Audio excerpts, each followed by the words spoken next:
Okay. The tune where it left off.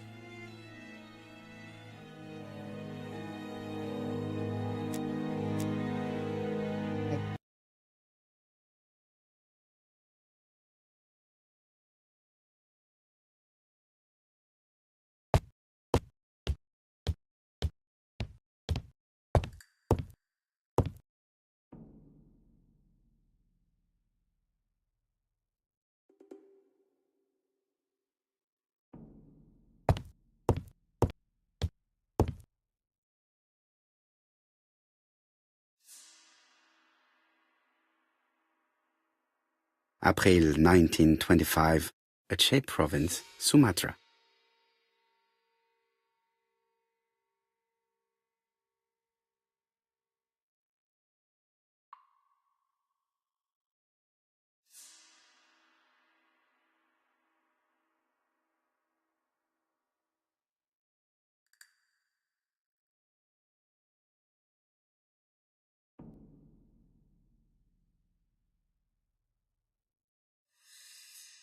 We're going in. It's closed. It is not the right time.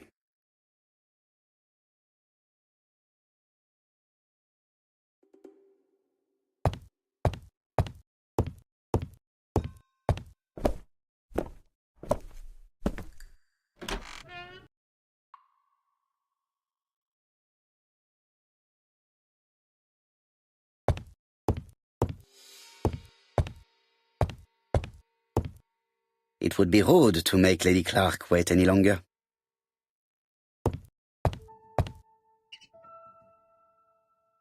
This poor woman is very ill.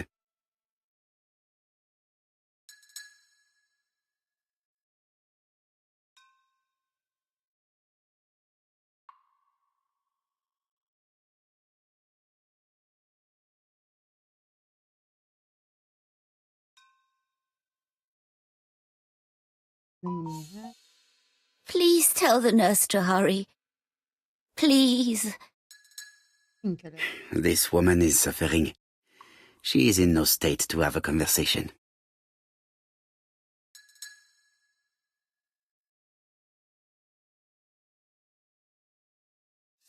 Mr. Poirot? My respects, madame. Hello, Thank you for coming. What are you doing? Thank you. Yeah, what are you doing? Have you seen the nurse? She should have been here by now. Oh, I'm sorry. I'm good. Thank you. The telephone in the hall is ringing. Thank you. Oh. Yeah. Hey.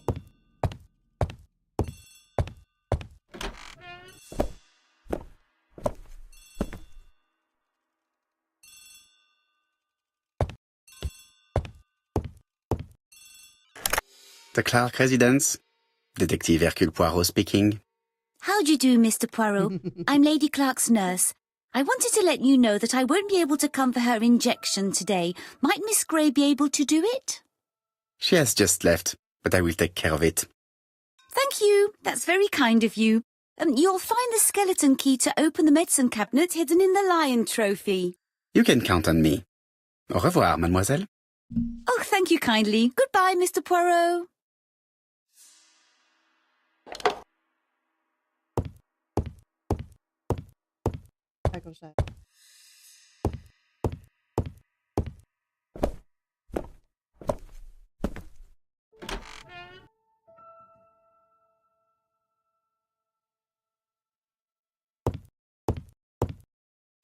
Lady Clark is in pain. I have to give her an injection of morphine to ease her suffering.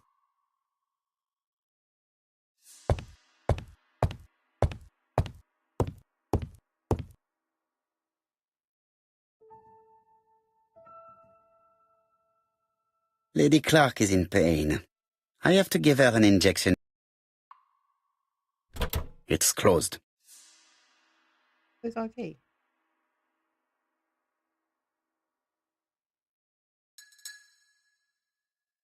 Are you?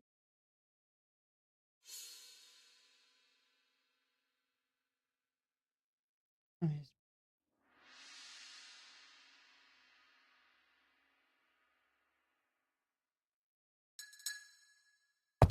I go back down.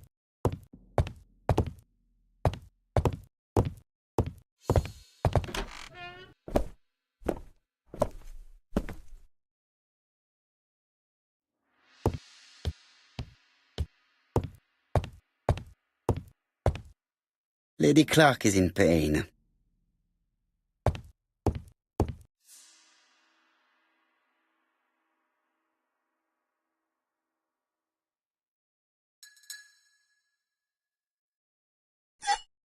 Oh, it is. Here is the skeleton key.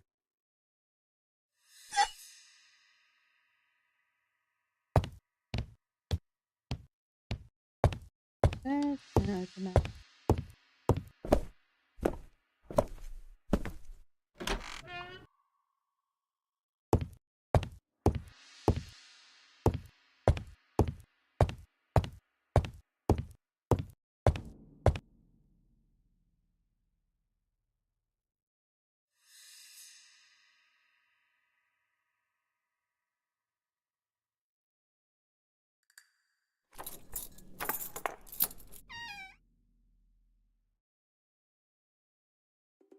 Ah, Mr. Poirot.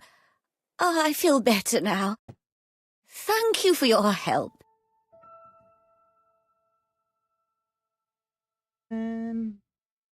As I was.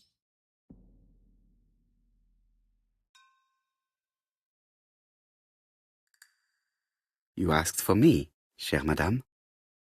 Yes, yes, of course, I wish to speak with you. But what was it about? No doubt. You wish to talk to me about what happened to your husband? Ah, yes. Oh, poor Carmichael. Has the madman who killed him been caught? Not yet, chère madame. There was a great many people in Cheston on the day of the murder. Indeed. People go straight to the beach. They don't come near Coomside. So, there were no strangers around the house that day? Who said that? The people who live here. Your brother-in-law, Miss Gray. Miss Gray? Oh, I don't like her. Franklin wanted her to stay, Hello, Chris. but I insisted she should go immediately. You are entitled to do so, naturally. I'm pleased that you approve. The others have been taken in by her. But at least you can see through that self-pity act. See what she's up to. Oh,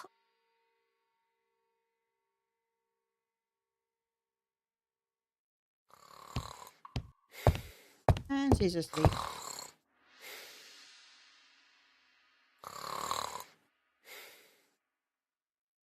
This subject would probably be useful to me.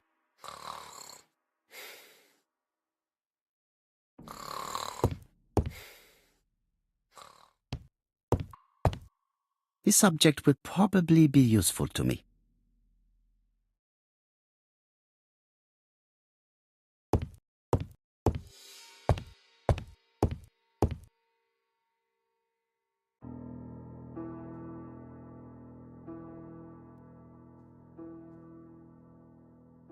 The mechanism appears to be broken. Hmm.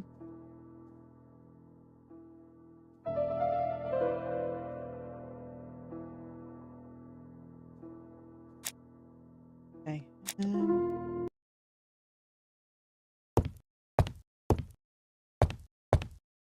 What? Another one? This subject would probably be useful to me.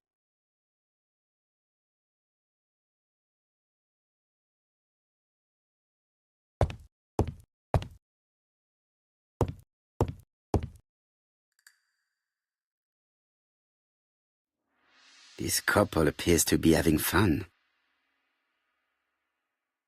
Nope. Lady Clark and Lady Clark. Lady Clark and Sir Carmichael were very happy, but they did not have any children.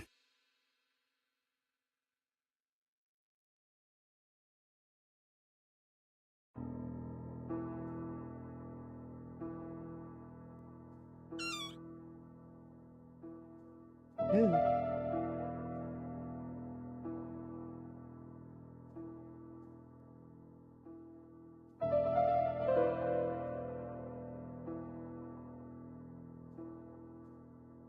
Do.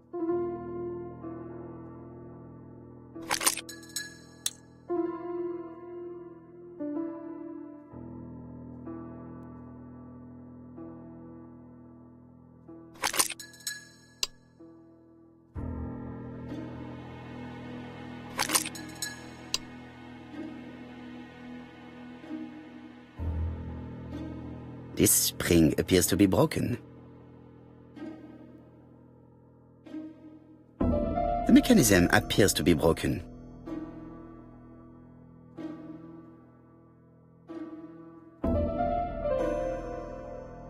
The mechanism appears to be broken.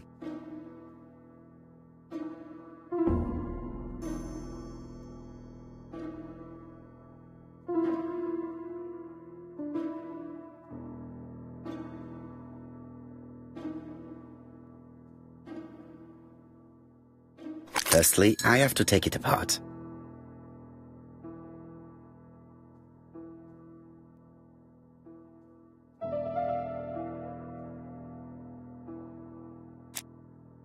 No way start.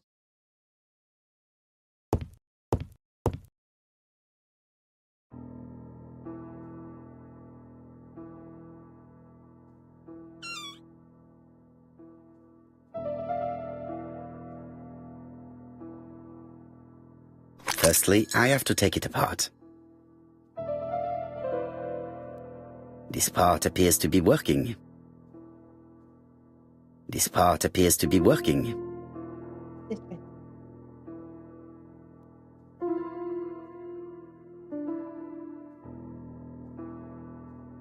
The mechanism appears to be broken.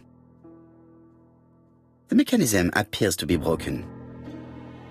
The mechanism appears to be broken.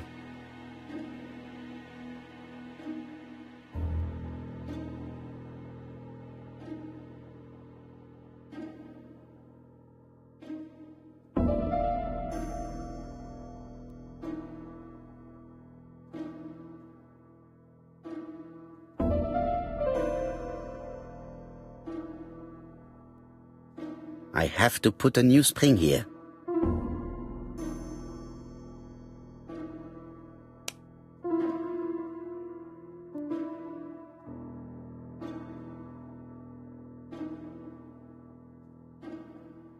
I have to put a new spring here. Give me Liam Payne. The mechanism appears to be broken. Firstly, I have to take it apart. Hmm.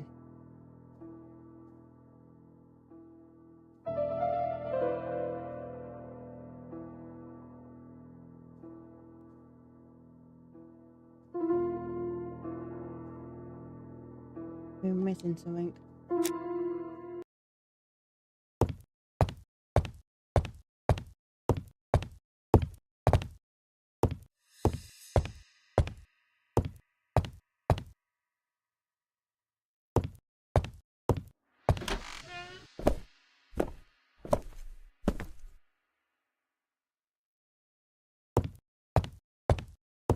I must find a way to wake her up gently.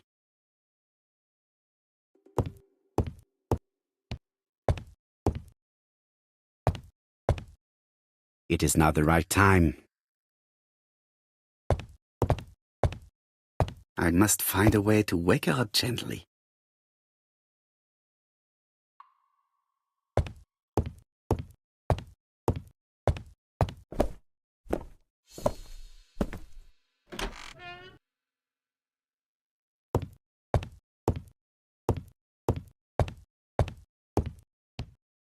She is sleeping. I must find a way to wake.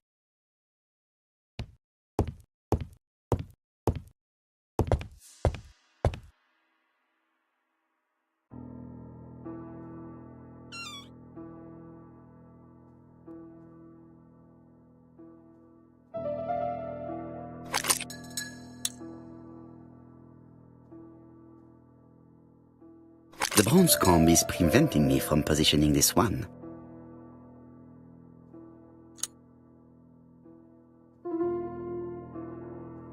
I have to put a new spring here. What is This spring appears to be broken. place?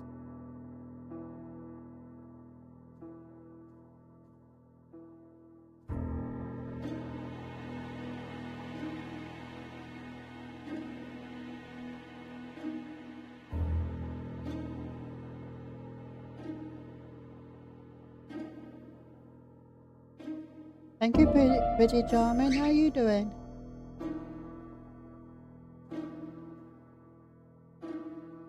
Firstly, I have to take it apart.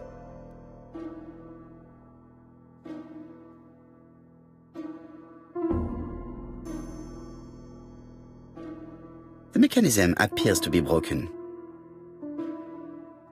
The mechanism appears to be broken. Right.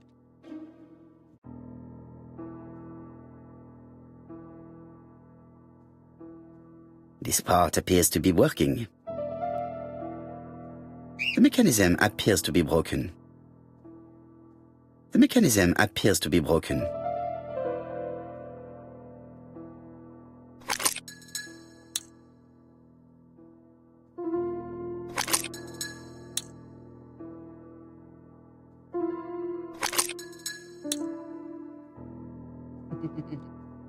The mechanism appears to be broken.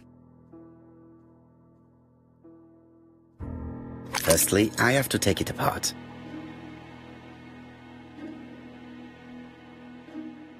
Thank you. The mechanism appears to be broken. Seriously.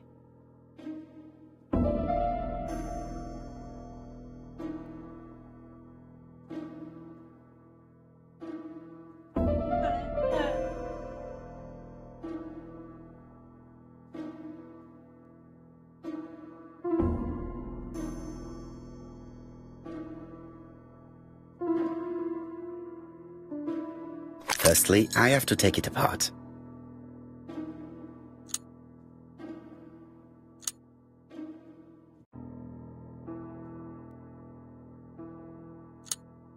This is where the combs go. This is where the combs go.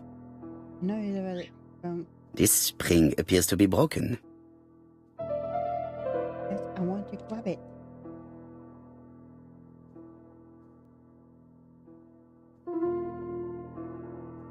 Firstly, I have to take it apart.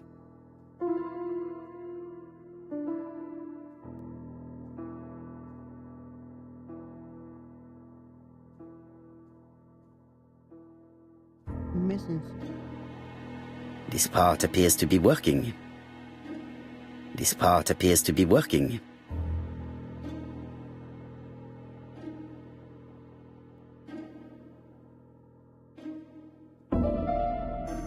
The mechanism appears to be broken. The mechanism appears to be broken. The mechanism appears to be broken. Yes, I know. The mechanism appears to be broken. Thank you.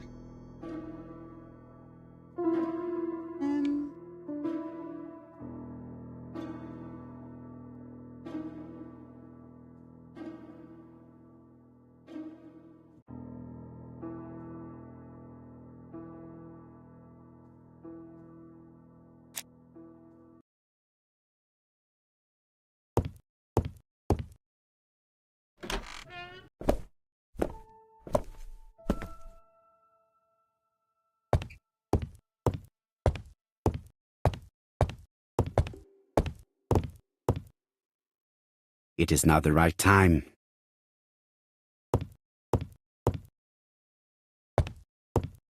I do not need to make a telephone call now. It is now the right time. Hello, Nick. How you doing?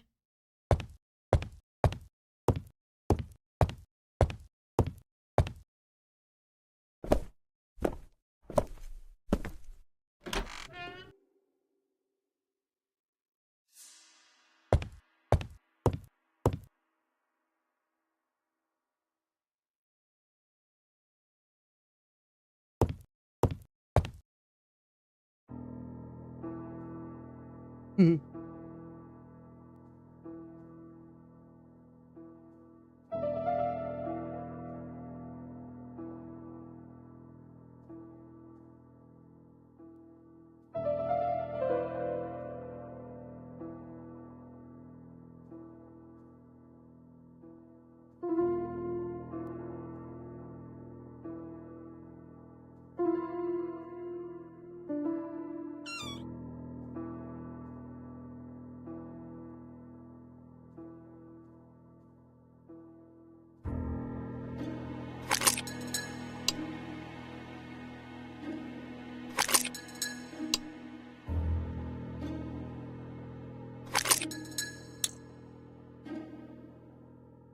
The mechanism appears to be broken.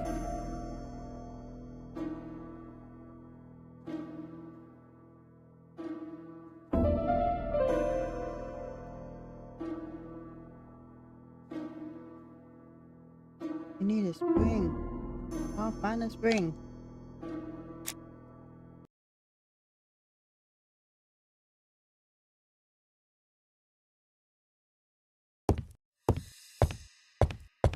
I've finished with this subject.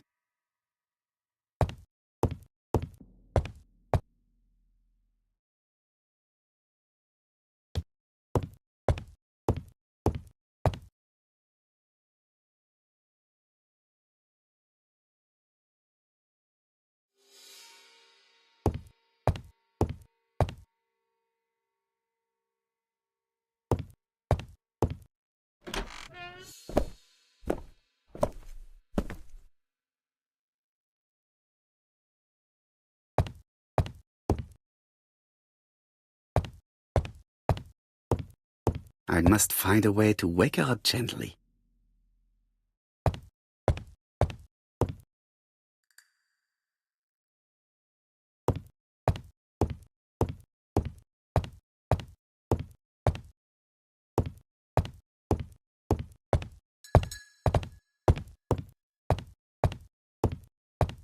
I am not going to leave campsite now.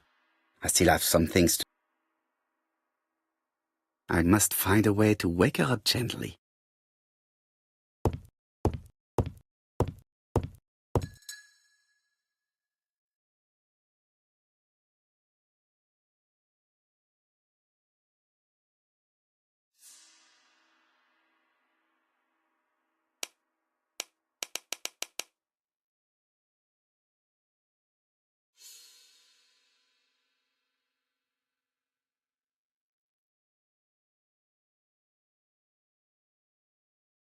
Oh.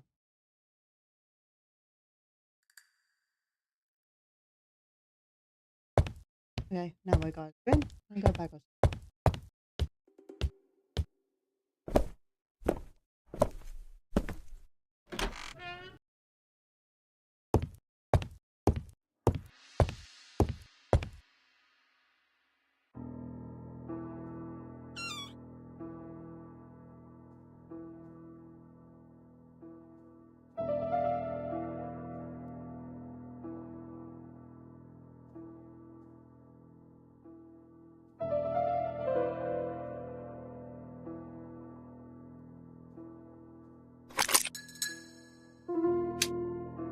I hope that Hastings...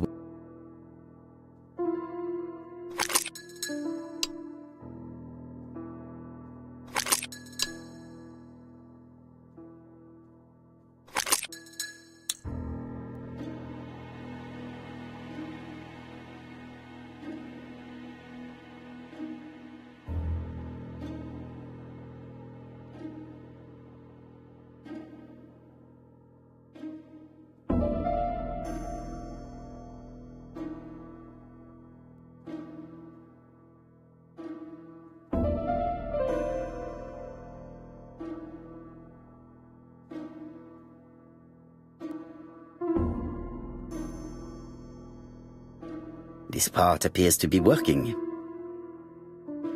Right.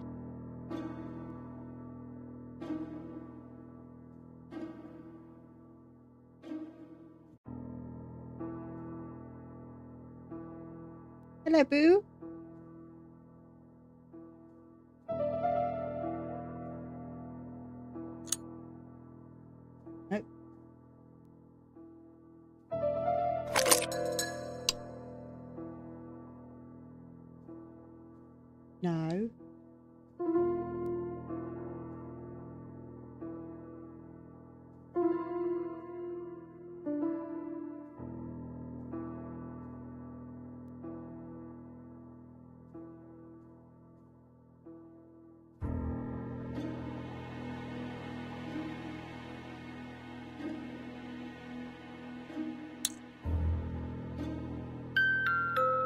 Okay.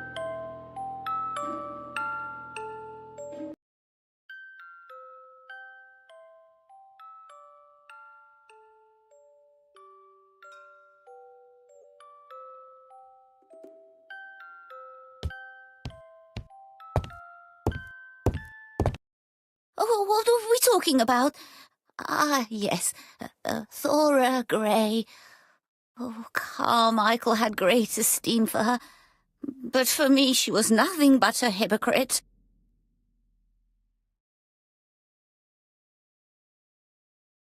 Good job. Miss Grey was a hard worker, though. Thank goodness. Fortunately, she was good at her job. I don't see why you all think you should have to defend that girl. Being one back. Reminder that is. Yeah. You are very harsh.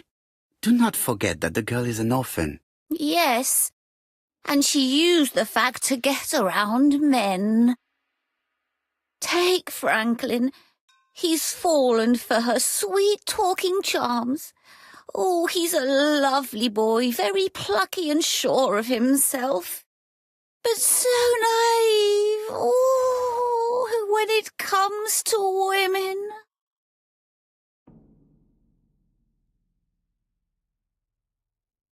Yes. Miss Grey did look after you very well, though. Outwardly. But she's hiding something. I think she tried to poison me. Miss Grey? A poisoner? But everybody appears to like her. It proves she knows what she's doing. She's manipulative and she's a liar. A liar? Let's see, didn't she say that on the day of the crime nobody was around Coomside? That is correct. Well, at 11 o'clock I saw her talking to someone. Really? And what was this man like? An ordinary sort of man with a very plain face. Oh, I don't remember well. Was he a gentleman? No, he was not a gentleman. It would be best to leave her to sleep now. The telephone in the hall is ringing.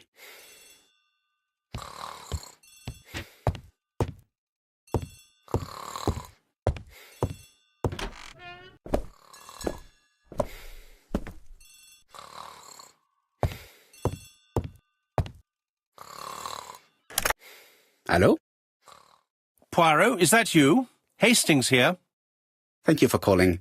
Have you received a new letter from the murderer? No, thank goodness. How are things in Churston? I questioned Lady Clark, but I will not leave until I have examined everything of interest to me here.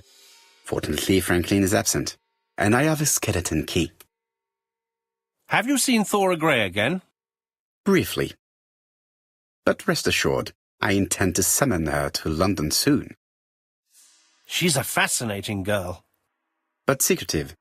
I would like to ask her a few questions. Poirot, she wouldn't hurt a fly. Each to his own, my friend.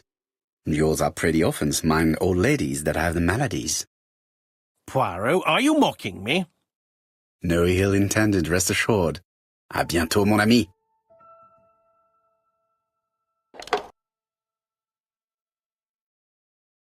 How am I going to open this trunk? Let us examine it.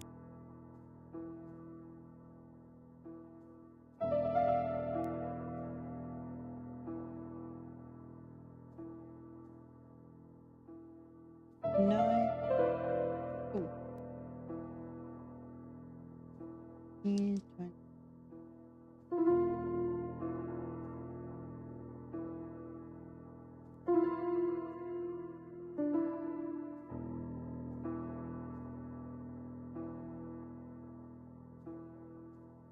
That's another app.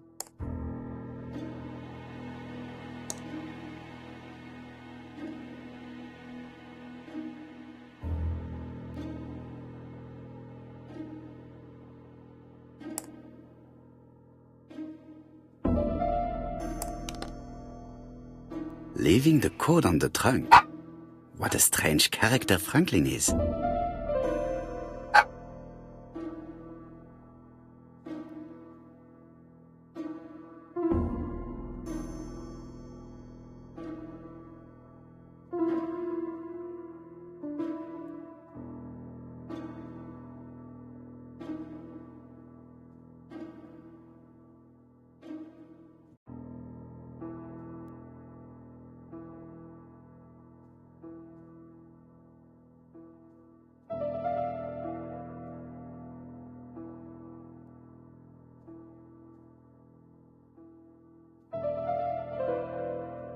Okay.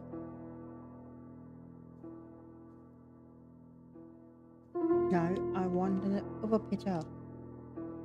Okay.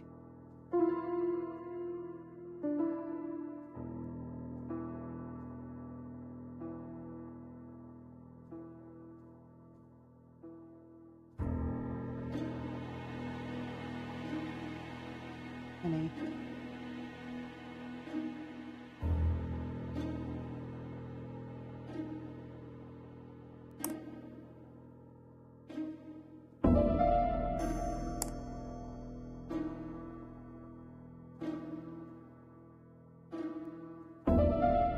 So, what is this sound?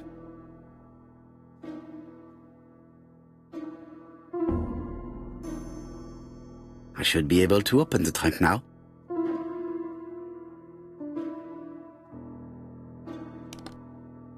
There we are.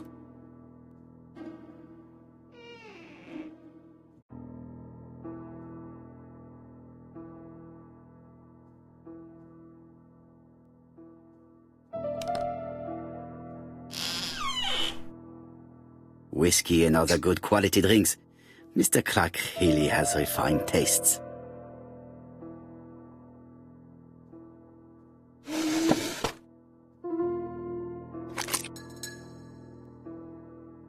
Why has Franklin put an Allen key inside his trunk?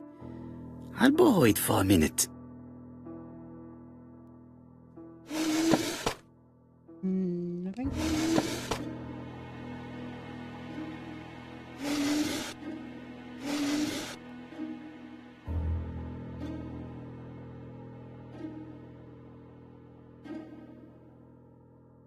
A pile of books, including one about dragons. Nothing interesting.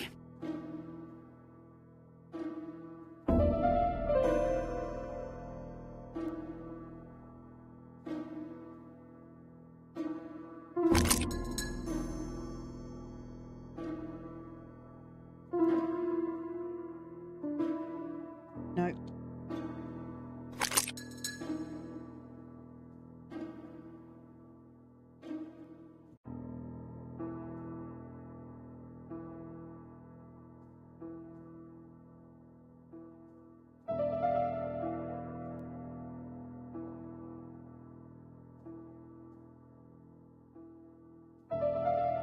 Look. An Allen key. It can be used in 5 positions.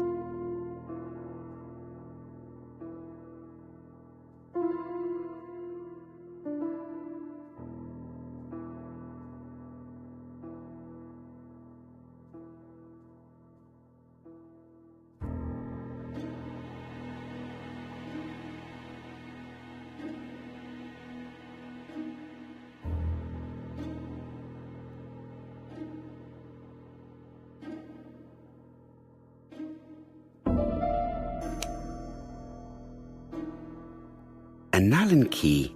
It can be used in 5 positions.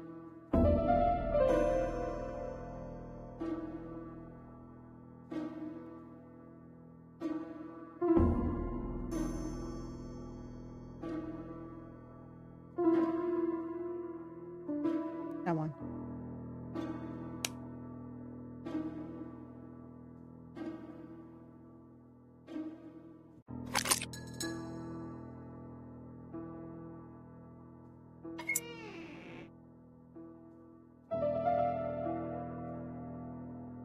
Okay, it's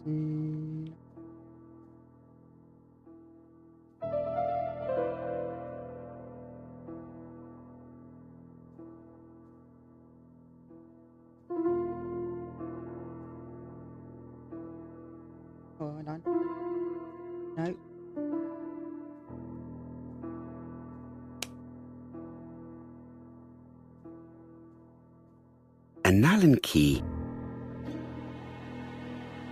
That one.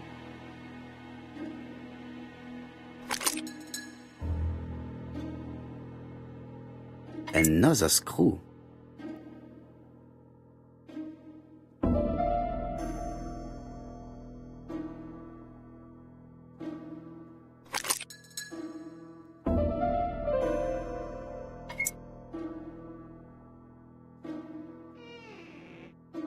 This engraving is not very easy to understand. I need to sort it out.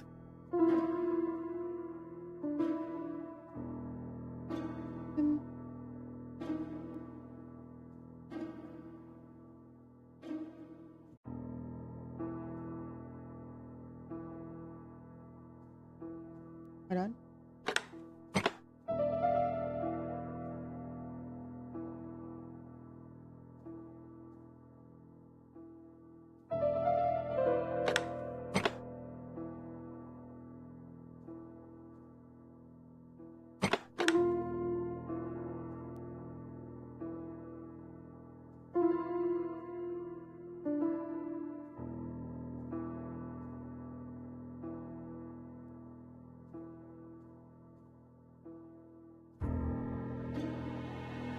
Go.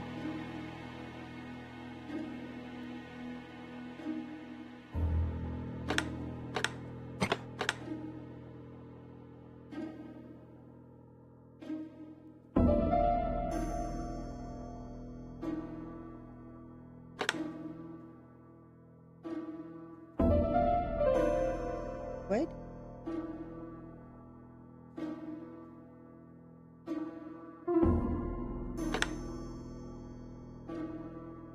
Hello, Jumpy. How you doing?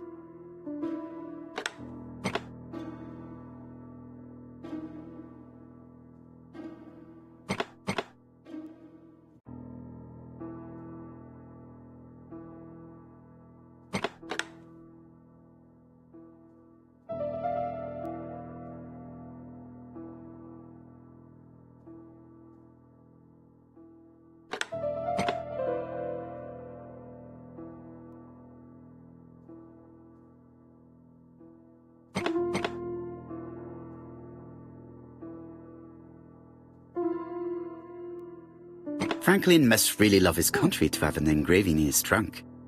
I think I heard the panel above release.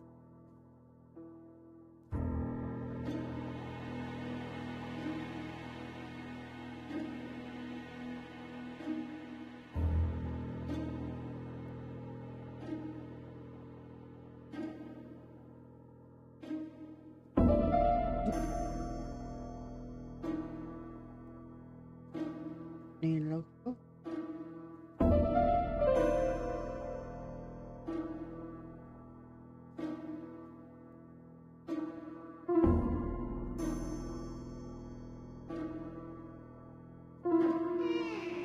A signet ring? A signet ring with a code written on it. 1587. It may be useful to me. Okay. Hello, Jumpy. How you doing? Thank you.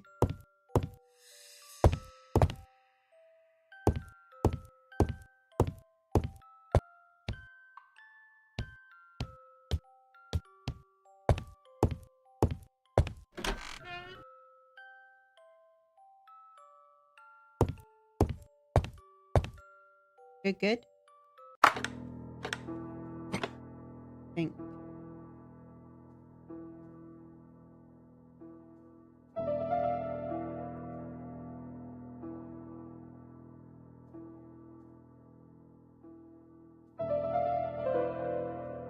World.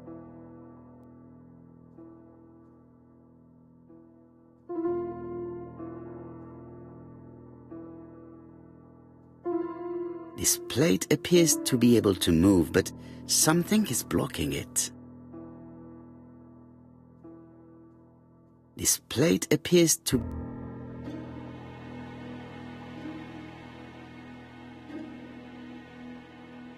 This plate appears to be able to move. This plate appears...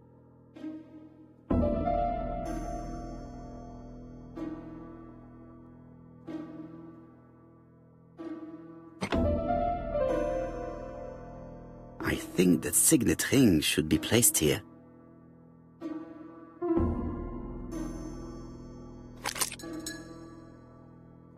The plates around the picture appear to have unlocked.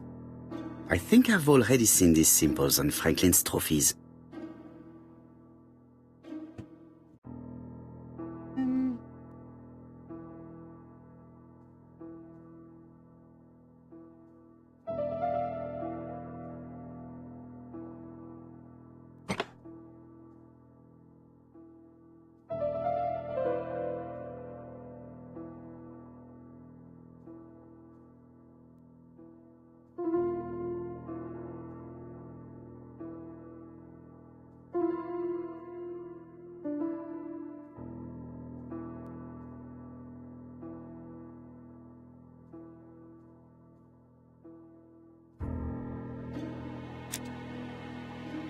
Kind of wound up.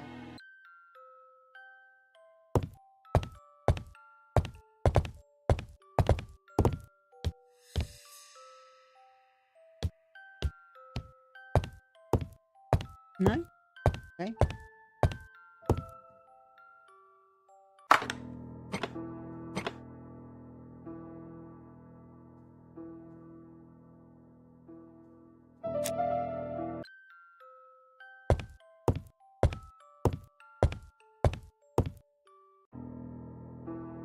Oh.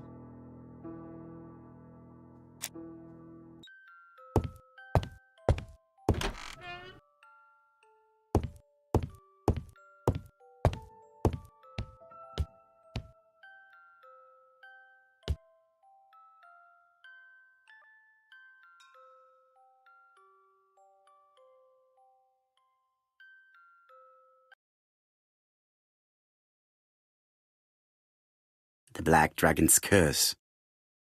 To Franklin, who will never grow up. January 25, 1928. Car Charlotte.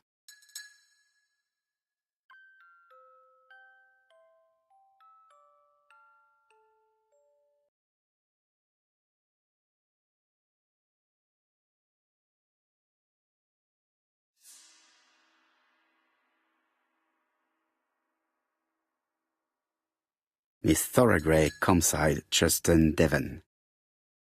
Arsenic trioxide thallium.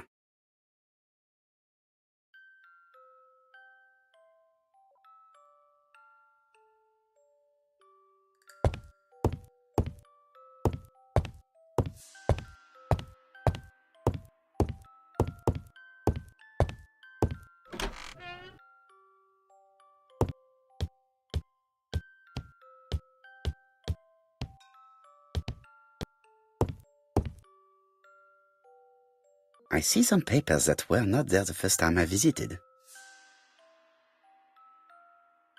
Valuers report property. Building land located in Comside, Churston client, Sir Michael Clark, April 15, 1935, Court and Brunskill office.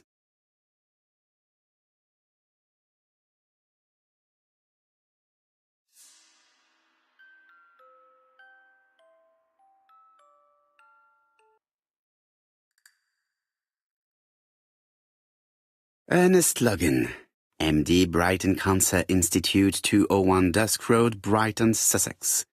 To Sir Michael Clark, MD, Comside, Churston, Devon. Brighton, 1935, January the 5th. As a man of science, I owe it to you to be completely frank.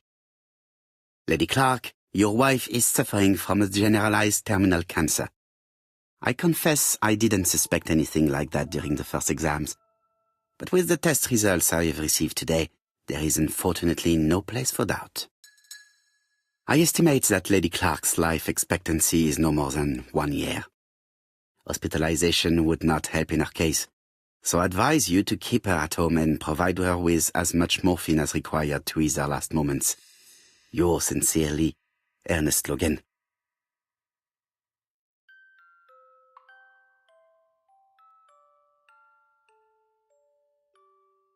These daggers are only ceremonial weapons. I do not think that the crime weapon is here.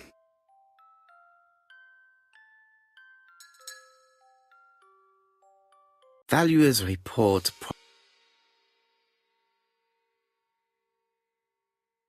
Court and Brunskill. The name is familiar. Is that not the name of the firm Donald Fraser works for?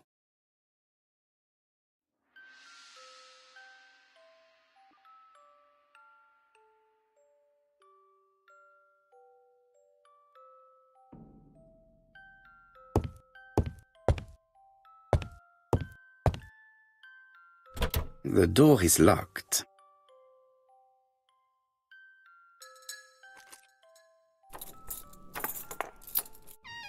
This unit contains the medical records for Sir Carmichael Clark's patients. Let us study them closely and see if there are any familiar names.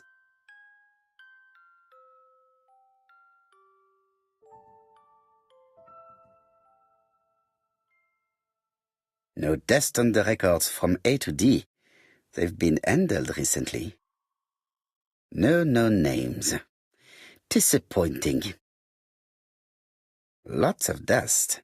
The records from E to Z have not been touched for years. No known names. Disappointing.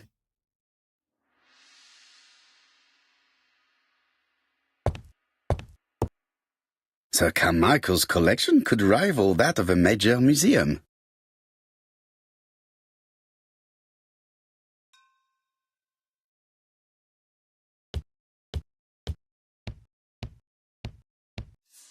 Order and method above all.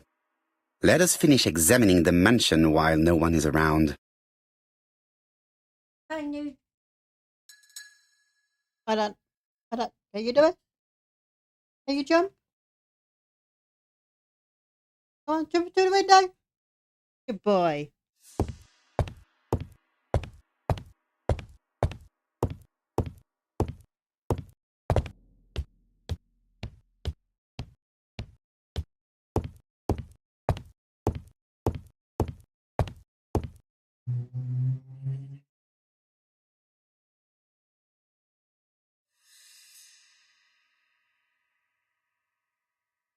I've already seen similar daggers.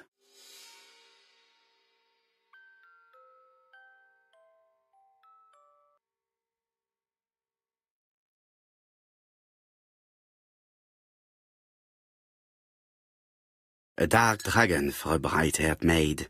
C.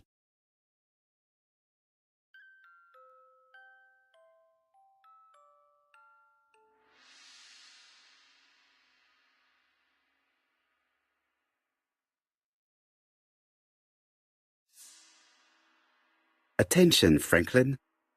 Task list. A. Ordering Lady Clark remedies. Done. B. Tidying up real estate property files. Done. C. Calling the lawyer about inventory. Done. D. Update the tenant-farmer list. Done. E. Update land rent accounting.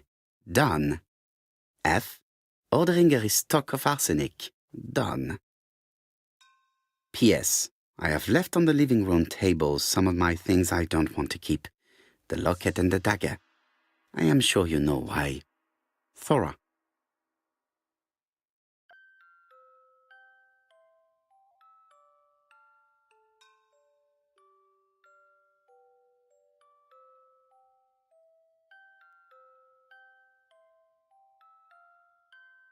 Give me a second.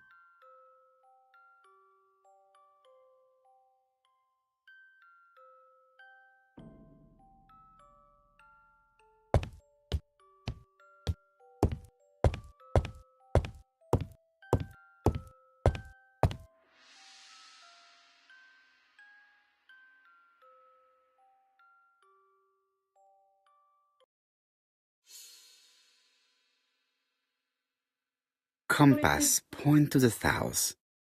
Bronze and magnetite, Han Dynasty, circa 210 BC, purchased in Hong Kong 1935.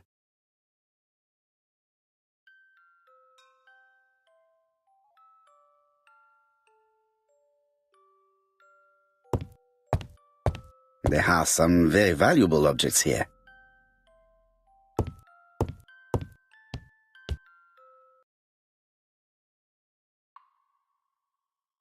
Comside's private collection, purchases since 1920. The catalogue for Sir Carmichael Clark's collection.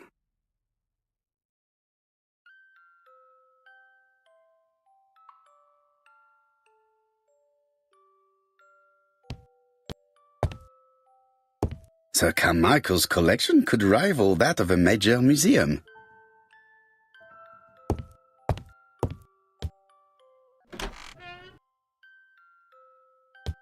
You're looking now. Boom. I am not going to leave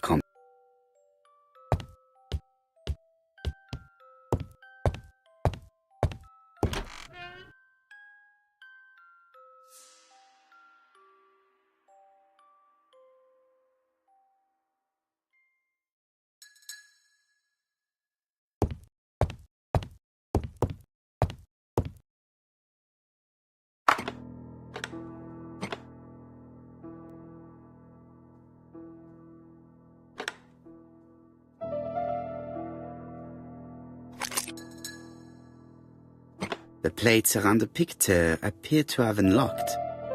I think I've already seen these symbols on Franklin's trophies.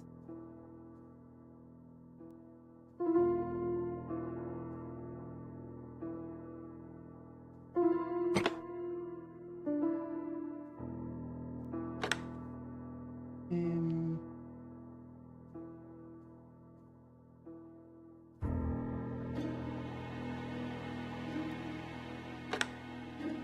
The African kudu.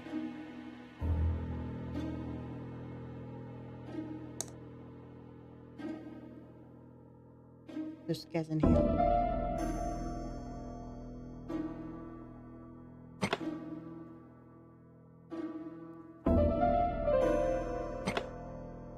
The Alaskan Kodiak bear.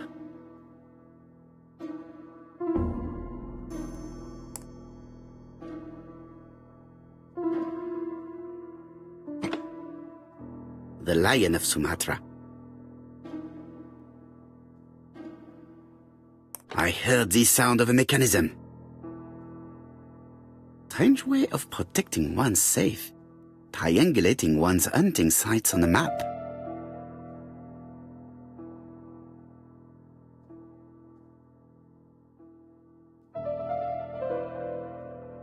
Ring again. A signet ring bearing the Clark's family's coat of arms. A number is written on it. 58.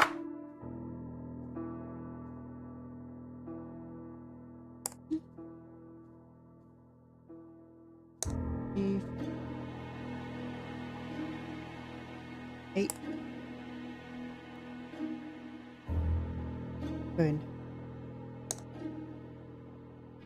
These documents are very likely going to help me for the rest of the inquiry.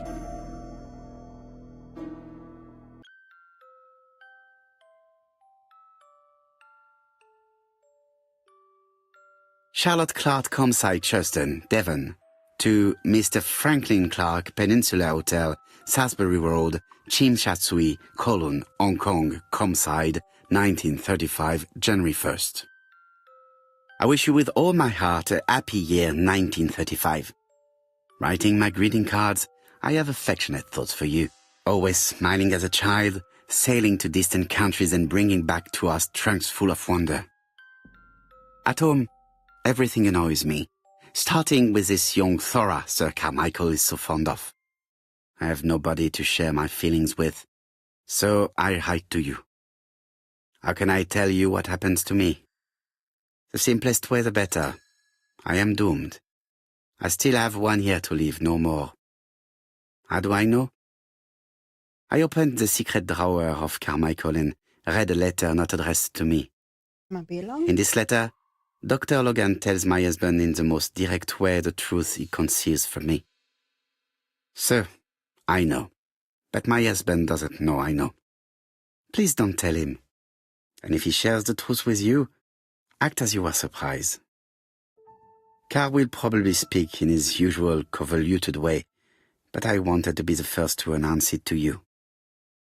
It does matter to me that you are aware of what happens in Comside. Warm regards, Charlotte.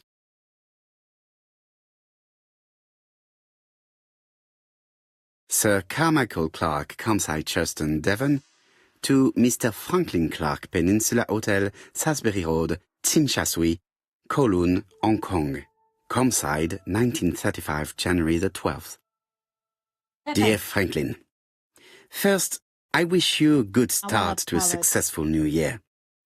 I have received your letter dated December 10th. That's cockatoo. Thanks for defending my interest against Wang, this robber. That's Things could have got pretty bad if you weren't a real cold-blooded guy. I envy you for that. Things go on here much as usual. Charlotte is moderately free from pain. I wish one could say more. You may remember Thora Gray. She is a dear girl and a greater comfort to me that I can tell you. I should not have known what to do through this bad time but for her.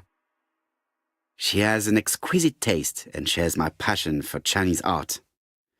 No daughter could be a closer or more sympathetic companion. Life has been difficult, but I am glad to feel that here she has a home and true affection. You wrote me you want to stay in China for 1 more year or even longer. I don't object. The longer you stay, the more opportunities you will have to increase our collection. Nonetheless, you should know that we miss you here, and that Charlotte will be gone by the time you come back. I am, dear Franklin, your truly affectionate brother. Okay. Eton College School Year, 1912-1913. Franklin Clark. School report for Franklin Clark. According to his teachers, Franklin was a good student, How you but doing? lacked discipline. Same here. 12 gold sovereigns. Some shares for the Southern Railway and some treasury bills. This is not worth much, hardly enough to justify your robbery. I think that's, yeah, that's it.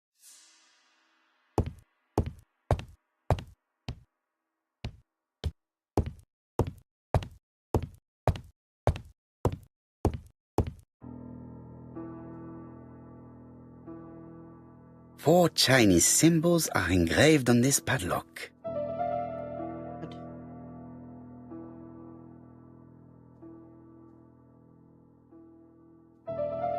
And look at that one. Well, well. The characters engraved on this disc resemble those engraved on the padlock. Thank you, Hercule. Appreciated that.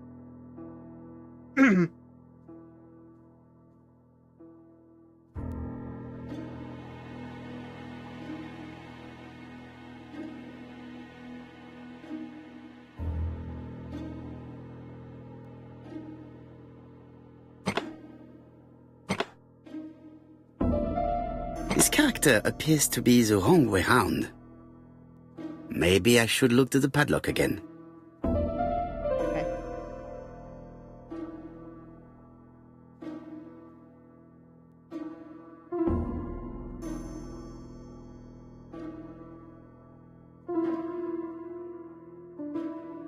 Like this character appears to be the right way round.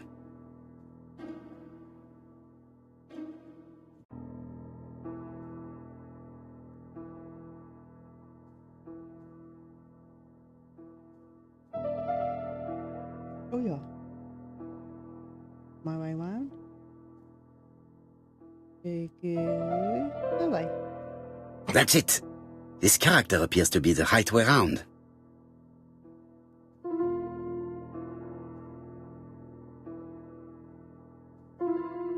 Go for that one.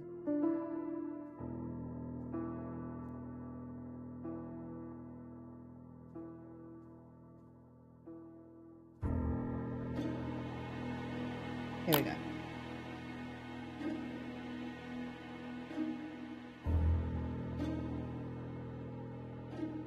And need to go.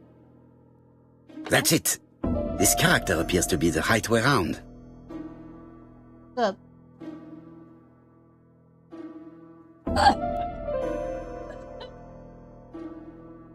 What's up? I win. You okay? Yeah. You sure? Like, we're done. Oh. Okay.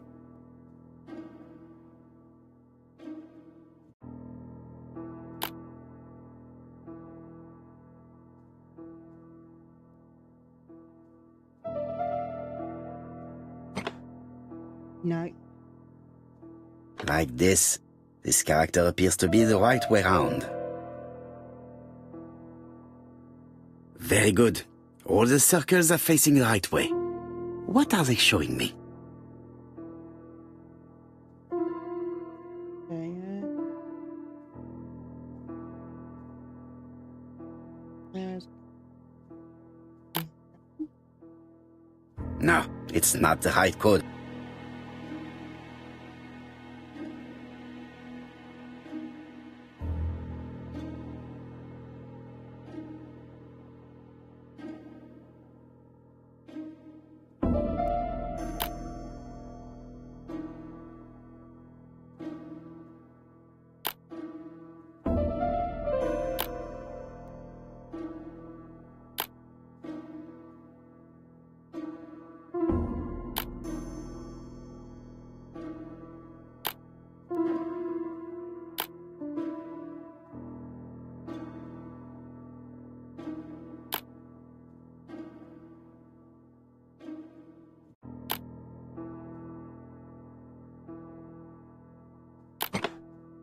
Oh. At last, the cupboard is open.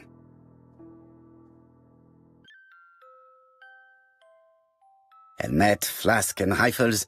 Franklin is very well equipped.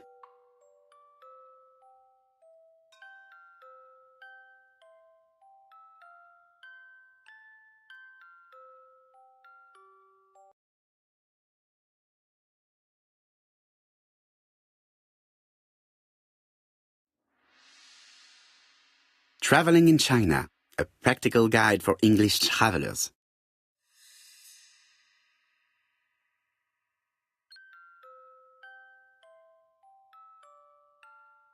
The Railway Children, E. Nesbit.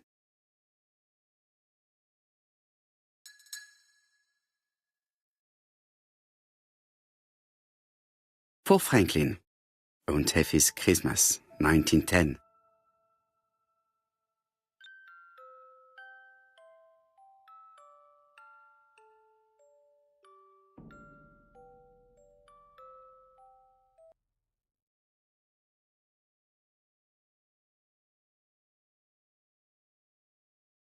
Genteel and wild, English countryside revisited.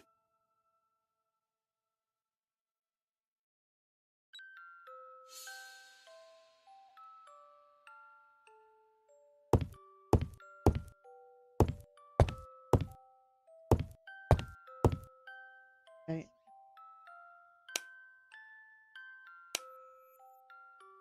Imagine. Look every as well.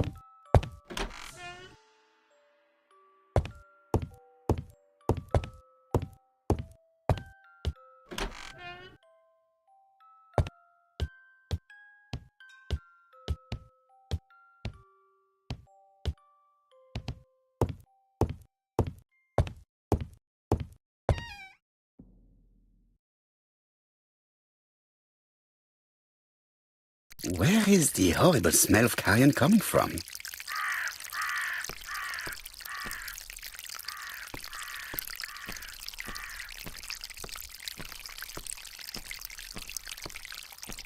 Something makes me feel uncomfortable.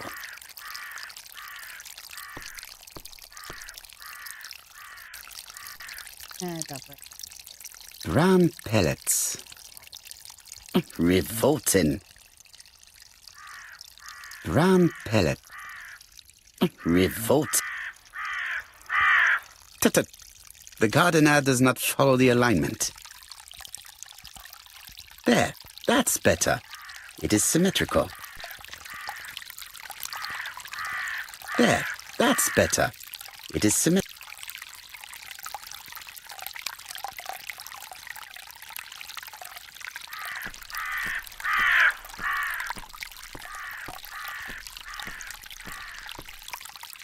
Oh, so we are.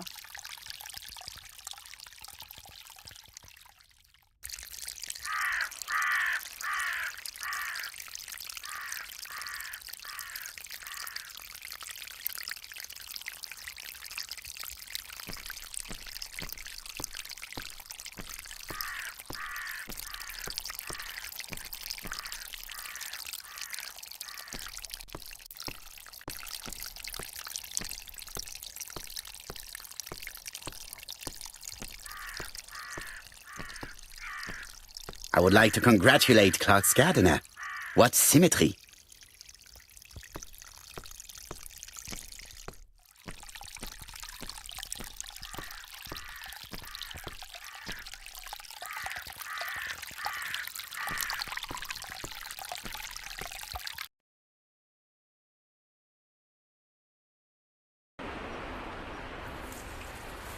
Getting first.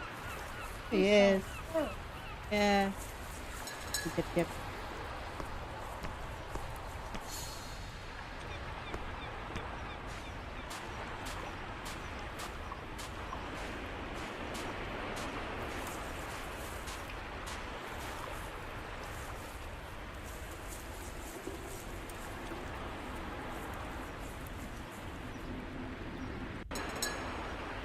May you have peace, Carmichael. Charlotte.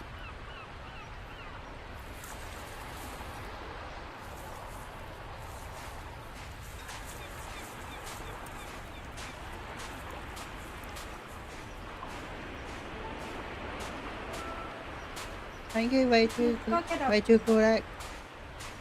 Go! Yeah. Hey, Steely, pull this way. No. Right. Yeah. You sit there all the time.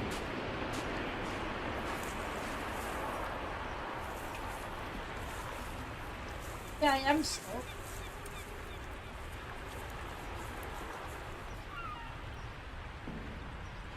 Ah! How do you do it?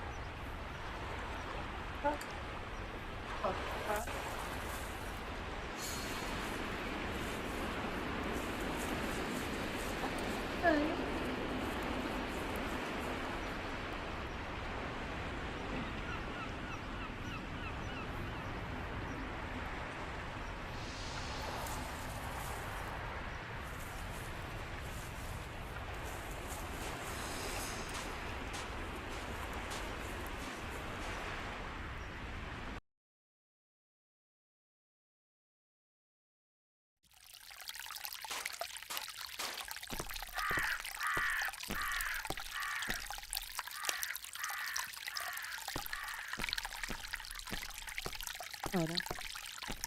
Clark's greenhouse. It must hold some rare plants. Go in.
Just where?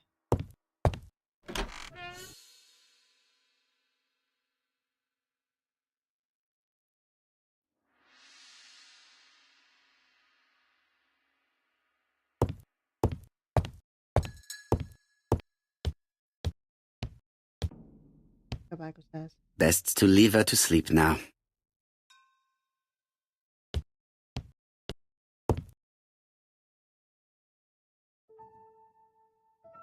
Reject that. I am not going to leave Comside now.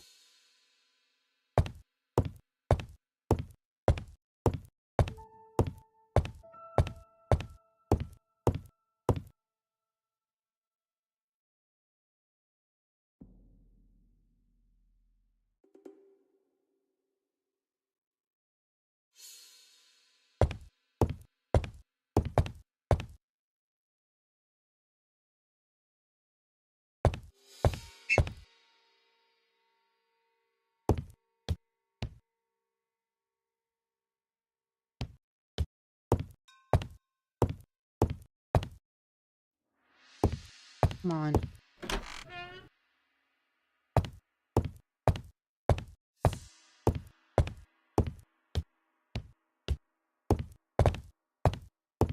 Oh, okay. Then when right down here. Franklin appears to be very active.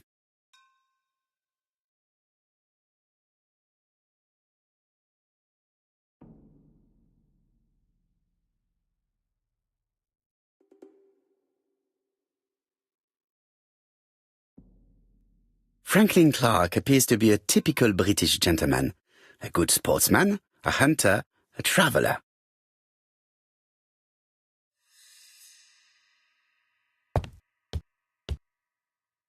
Franklin Clark appears to be a typical British gentleman, a good sportsman, a hunter, a traveller.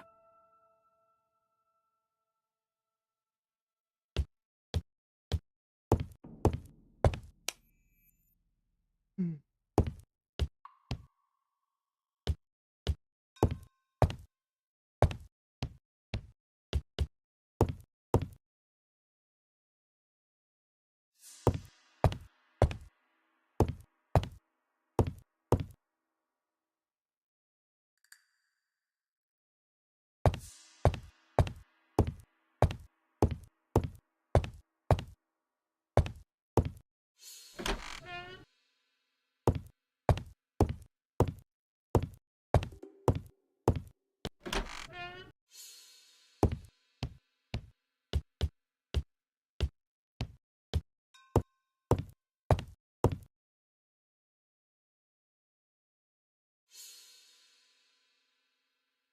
These daggers are only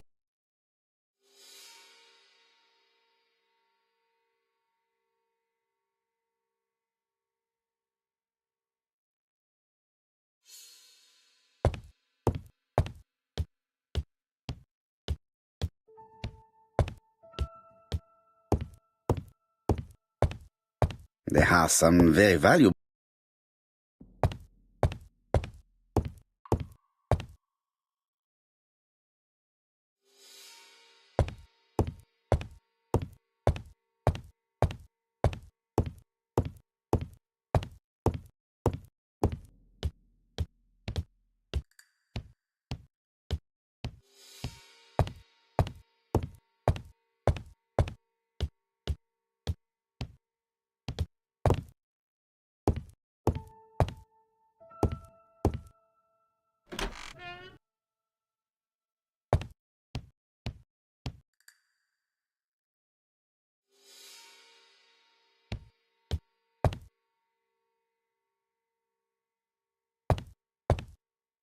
I've finished with this subject.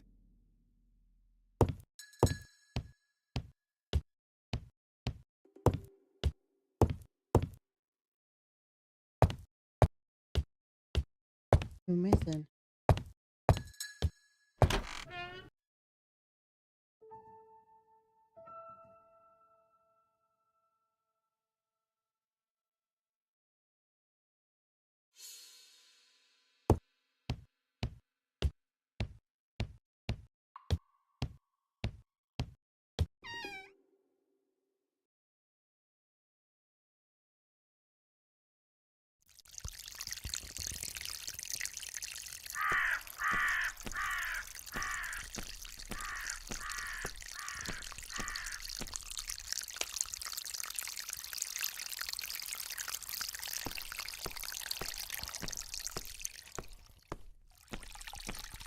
Something makes me feel uncomfortable.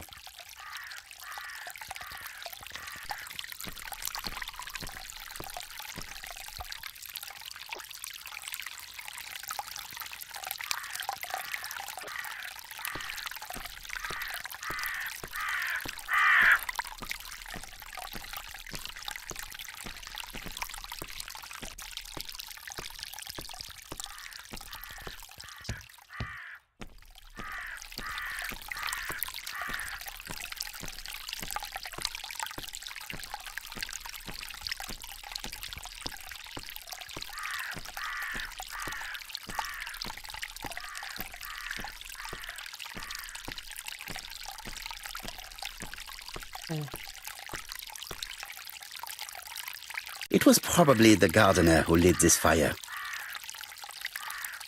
Look here. I wonder if someone wanted to get rid of these papers. This object would probably be useful to me. Let us now try and get our brain cells to work. Okay.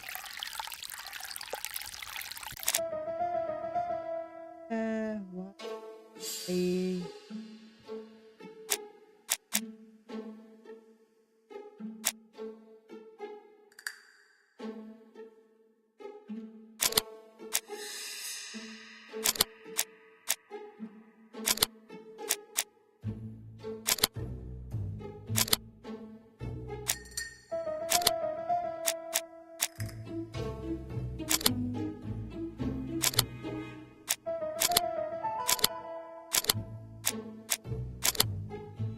I knew here's one from.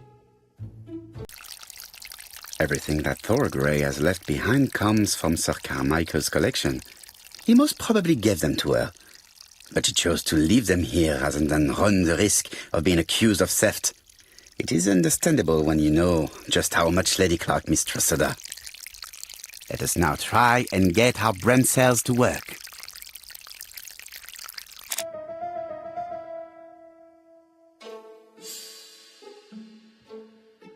Prisoner.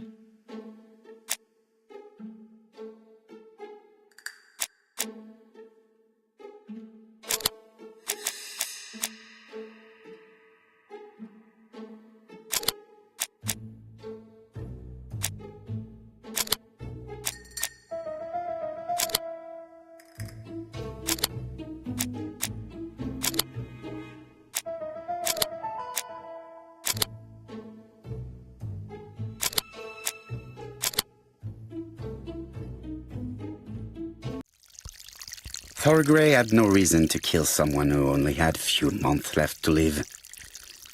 The poison she ordered was for rats. The gardener must have made good use of it, considering the stinking remains on the path, not far from the property. I've finished here. I must put the skeleton key back and inform Hastings that I'm returning to London.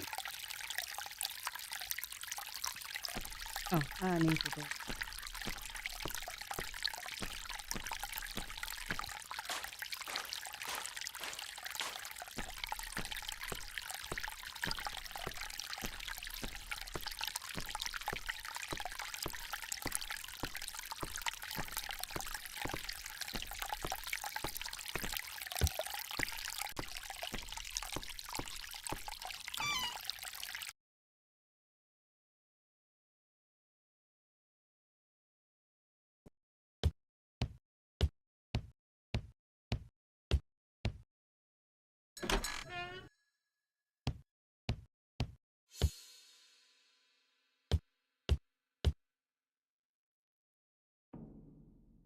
April 1925.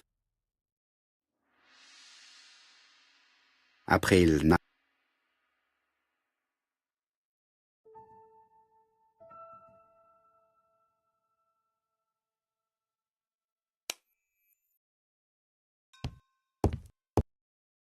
I must put the skeleton key back and inform Hastings that I'm returning to London.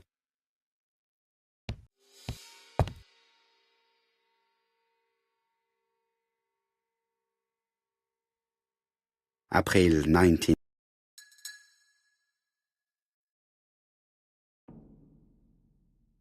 April.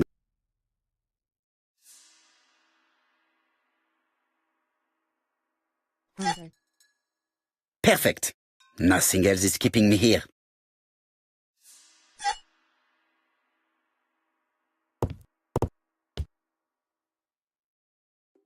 Oh, come on. Hello, Hastings? I have finished in Sherdston. I will take the first train. Tell me, do you know how to restore writing on a burnt document? Yes, you just have to soak a cloth with a hydrochloric acid solution and rub the sheet of paper. Then the characters appear. Bien. You have been of great assistance, Hastings. Could you please order the solution as soon as possible? Of course, but what documents do you want to read? You will see, my friend. À ce soir.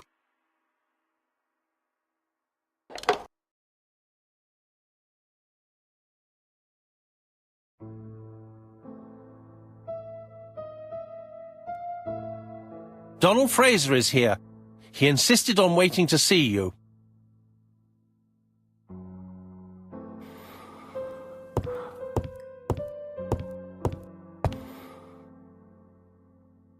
This man is tired. Dark circles. And save.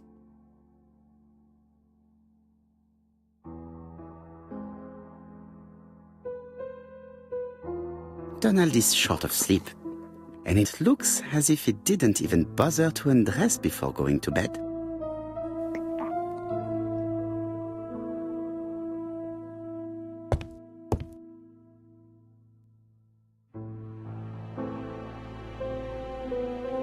Mr. Poirot, I don't know why I'm here.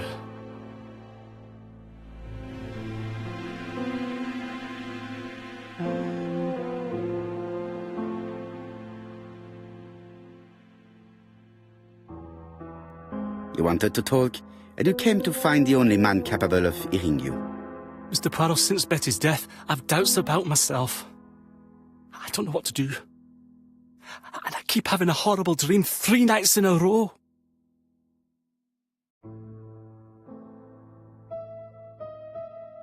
Find out. No,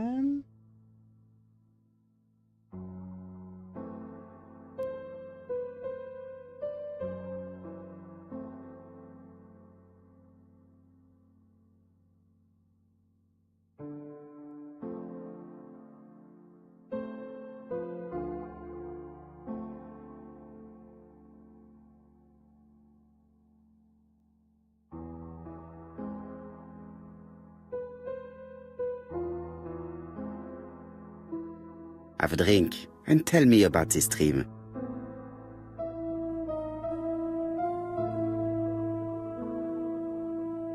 It's always the same. I'm on the beach with Betty. I grab her round the throat, and I squeeze, and squeeze until she's dead. Her head falls back, and I see that it's no longer Betty. It's Megan's face. Have you seen Megan Barnard recently? Yes, our grief has brought us together. Yeah, Rachel. I never really knew her before. Thank you anyway. She's really quite a remarkable girl. But I would never tell her about my Thank you for dream. coming. Why not? Is it her you are attacking in your dream? No, it's Betty. And once Betty is dead, it's Megan's face that appears in its place. Very interesting. Let us now try and get our brain cells to work. Okay.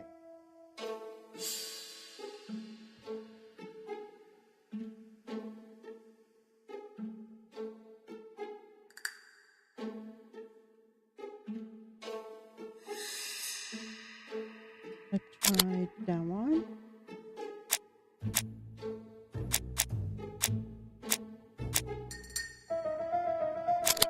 One.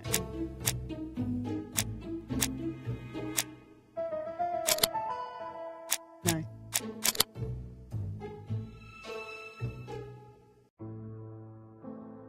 Mr. Fraser, I think that the real meaning of this dream is that you are in love with Megan Barnard. Please go on. Do. This dream certainly betrays your guilt. Oh. But what do you feel guilty about? Having killed your fiancé?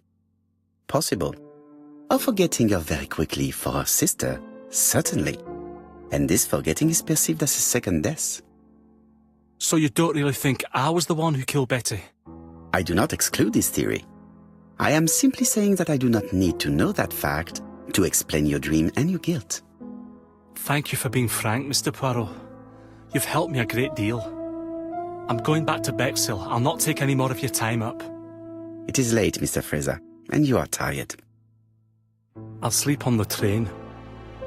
I like trains.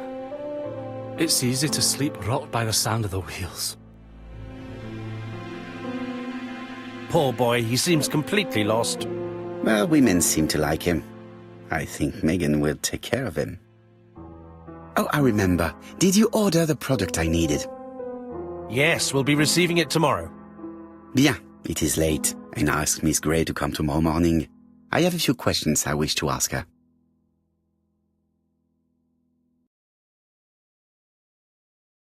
Okay. Mademoiselle, I asked you here in order to answer a very important question.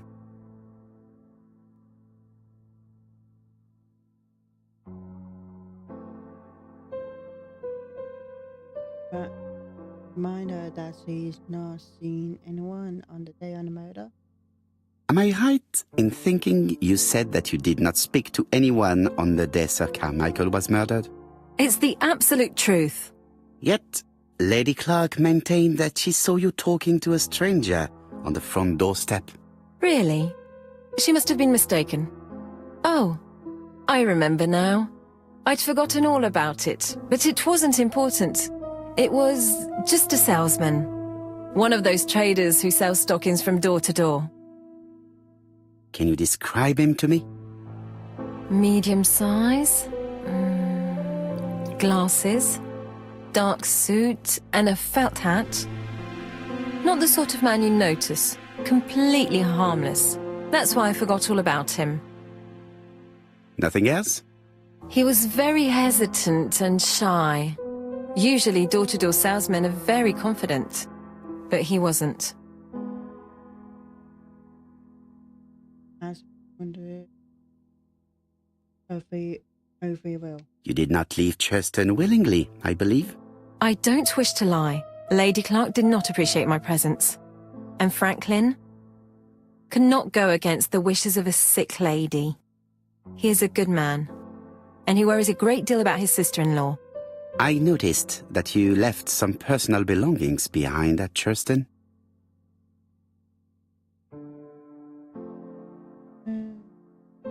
It was too risky for you to keep these objects, am I correct? Risky? What was the risk? That lady would be a thief. You know very well what Lady Clark might have said if you had kept these objects. Indeed. These objects were gifts. But Lady Clark would have been convinced that I'd stolen them. By returning them, I put an end to such evil gossip. Bien. I must ask you one last question. Please reply frankly with either yes or no. If Lady Clark had died, would you have agreed to marry Sir Carmichael if he'd asked you? How dare you ask such a question? Sir Carmichael treated me just like his daughter. And all that I ever felt him was affection and gratitude, nothing else. Thank you, mademoiselle. I will not keep you any longer.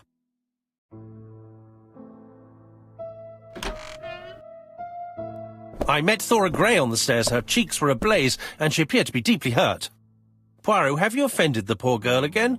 Do you have good reasons for accusing her? I accused her of nothing, Hastings. I simply asked her an important question she did not answer. Let us see if we can answer it for her.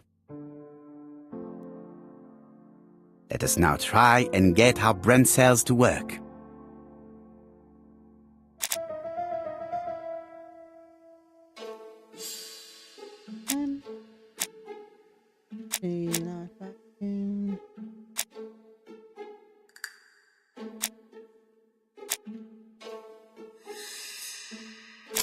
Go to prep. Charming and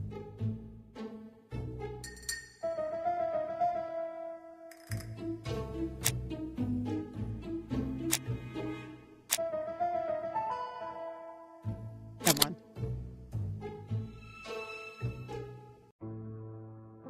You must know how to read between the lines, Hastings.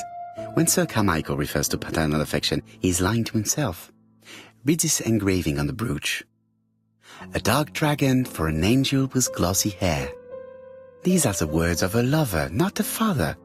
Lady Clark was not wrong. What if Sir Carmichael had fallen in love with his secretary? That doesn't mean that she forced him to do so.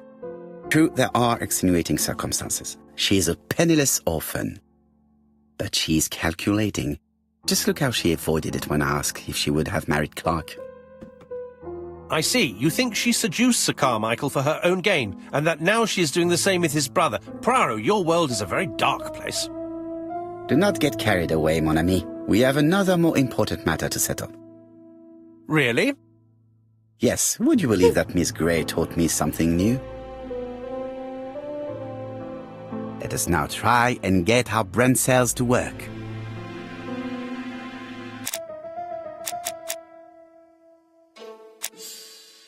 No. There's another point between murders.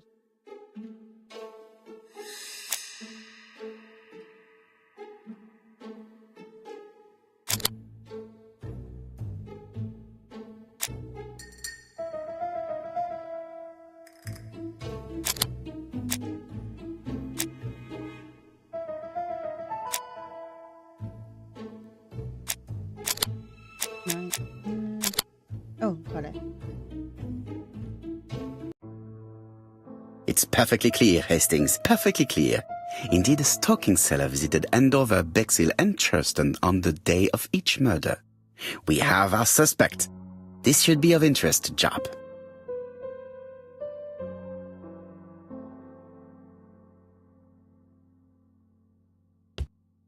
Okay.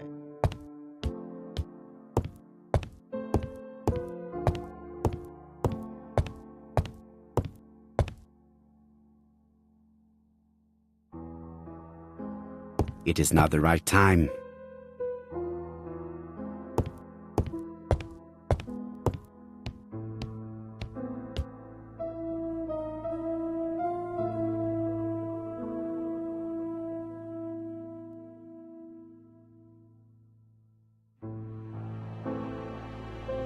Hastings' photo album. He is very proud of his bag.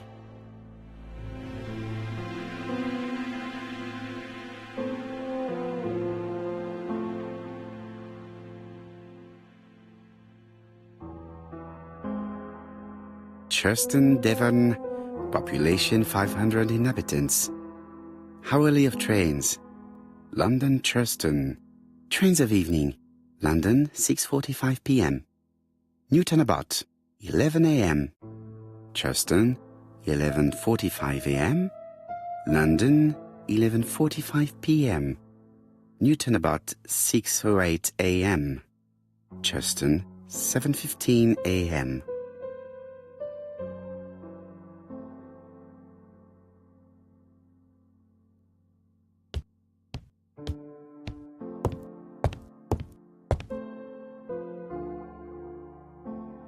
Royal Mathematical and Statistical Society.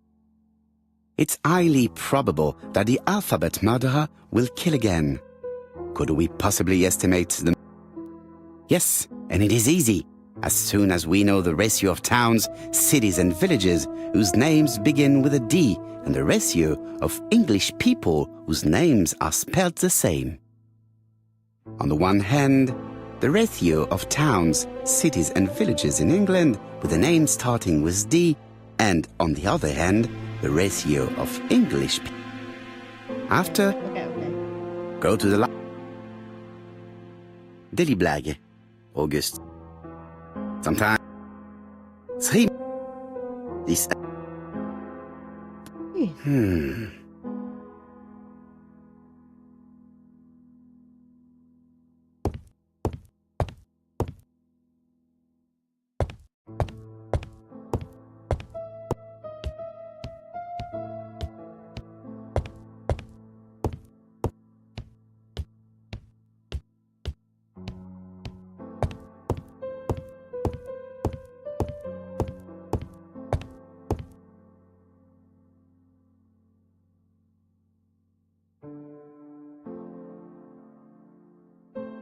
It is not the right time to leave.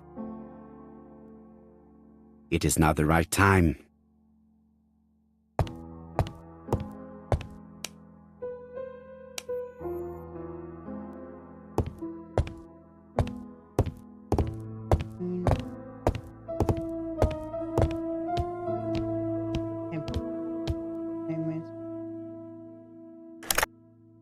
Chief Inspector, we are looking for a stocking salesman.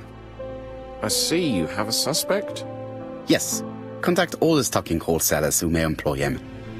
Your suspect is a salesman? No, he does not take orders. He sells door to door.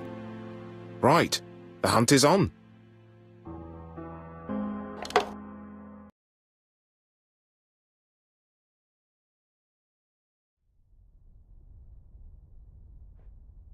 D.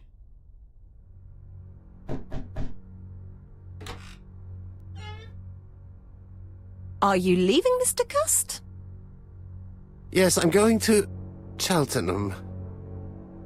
You shouldn't travel today. You don't look very well. I have to. I have engagements. I must respect them.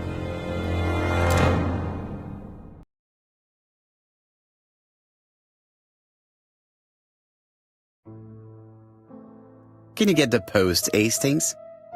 And why don't you go and get it yourself? Très bien. What's going on? I've never known Hastings to be so disagreeable. I speak to him. Are you collecting the post, Poirot?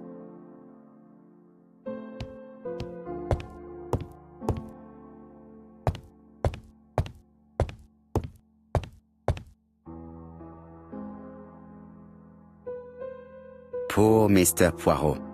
I'm quite sorry for you. If at first you don't succeed, try again. We've a long way to go still. Typery? No, that comes later. Letter T. The next little incident will take place in Doncaster on September 11th. So long. ABC. I should compare this letter with the one on my desk which I received earlier to see if it does indeed come from the same person.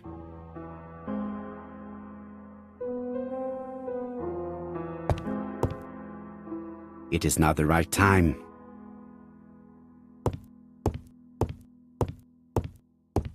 Hastings, it would appear that you are getting slightly thin on top. Really? I hadn't noticed.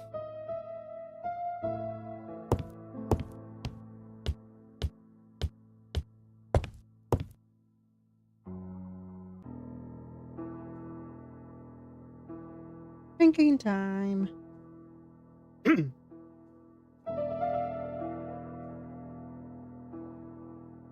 Let us examine this more closely.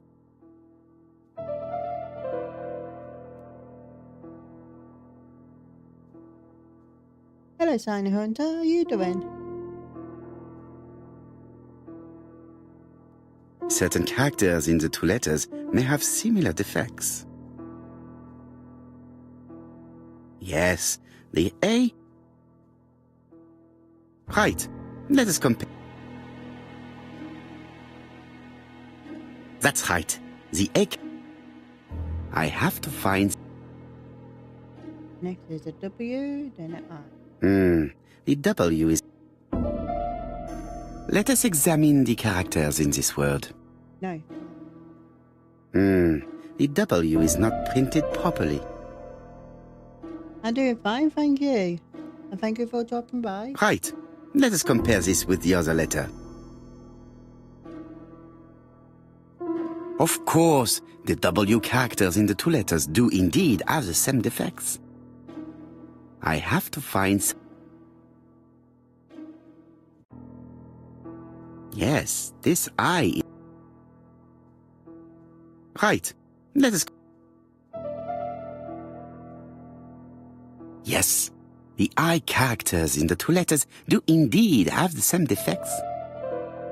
My theory was right. These two letters were written with the same typewriter. Hastings, he strikes tomorrow. Chief Inspector Japp? He's on another line. Can I take a message? Yes, please, mademoiselle. It is from Hercule Poirot. Tell him ABC strikes tomorrow in Doncaster. He must call me back. Very well, sir. Bien, now I'm going to see what I can find from these burnt documents. I've received the product I need. Hastings, if you do not mind, I would like you to take a few notes. Yes, yes. I look a bit moody.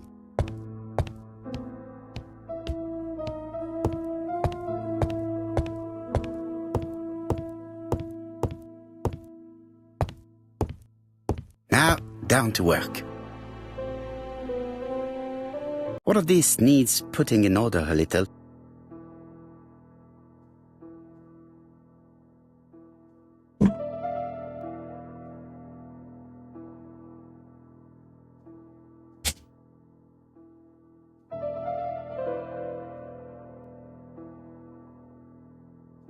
What are you doing? Oh, Seriously? that is.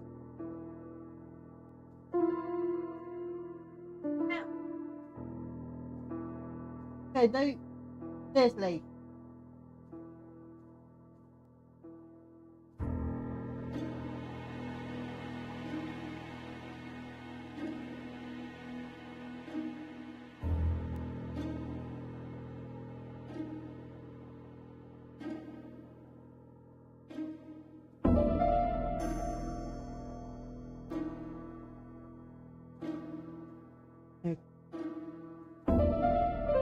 Okay. Oh, that will give you. Yeah. Oh yes.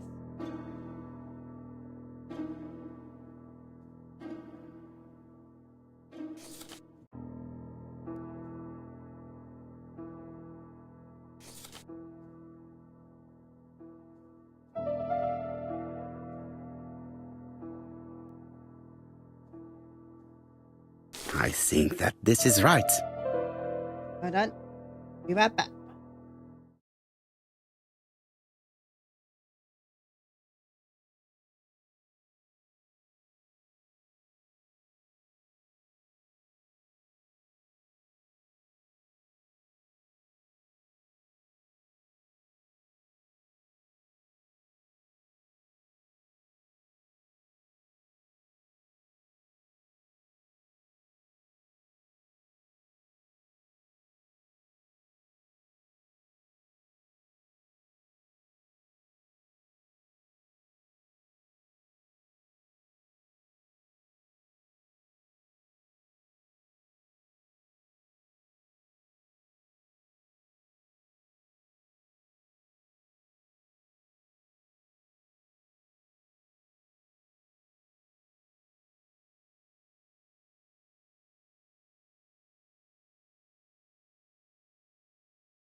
I'm back.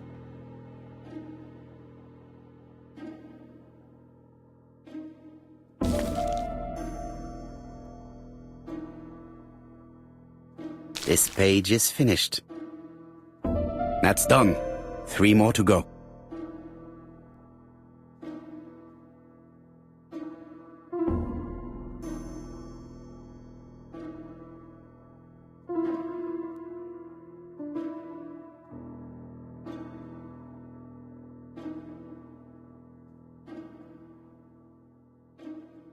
This page is child's play.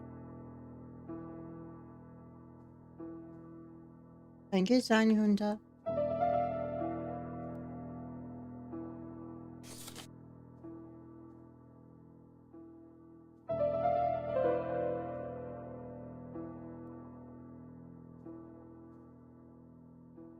This piece should be placed here.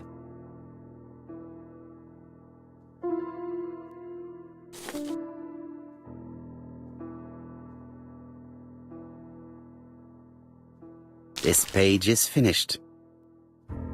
And that's 2 done. It's easier than I thought.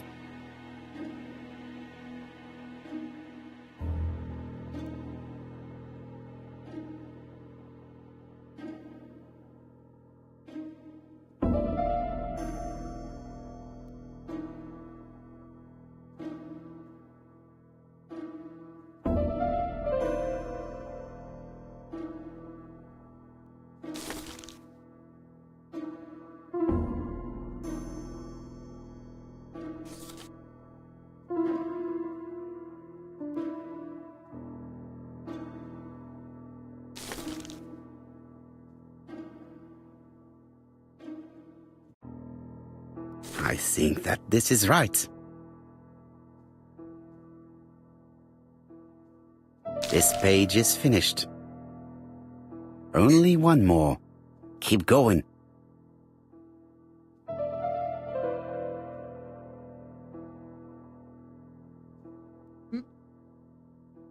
No, grab.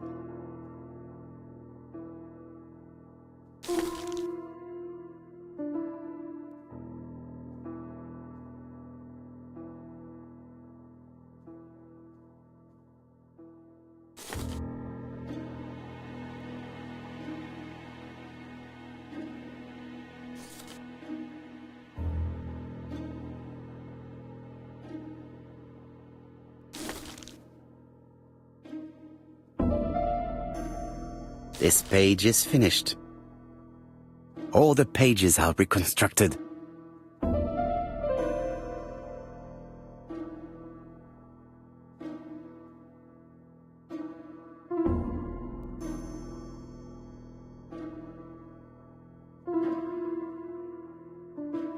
A bottle of solvent.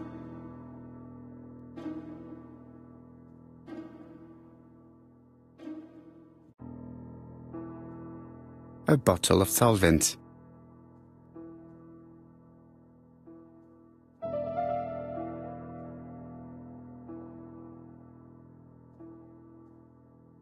A dry cloth. A dry cloth.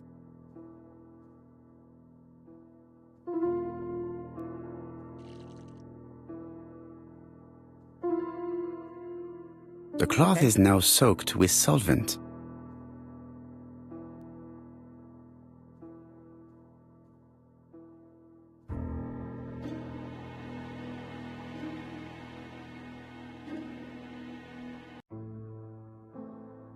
Got it! Make a note, Hastings, make a note. Mrs. Alice Asher, shop owner in Andover. Tracheitis, hemoptysis, prescribed laudanum. I got it. Look. Poirot, where on earth did you find these files? On a fire at the bottom of the garden at Comside. All right, but where did the person who burned them find them?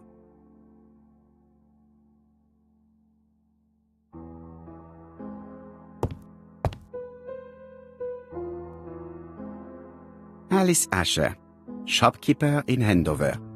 Tracheitis, hemoptysis, chronic cough with loss of blood. Prescribed laudanum-based cough medicine. Betty Barnard, waitress in Bexhill. Chronic bronchitis causing dysphonia. Advised to stop smoking. Alexander Bonaparte Cust. War wounded, mustard gas and head trauma. Pulmonary emphysema. Hemoptysis. Coughing fits with blood. Suffers from absences and amnesia. Dick Dudley Dunbar, owner of the Black Swan Hotel in Doncaster. Asthmatic, heart disease, heart condition. Let us now try and get our brain cells to work.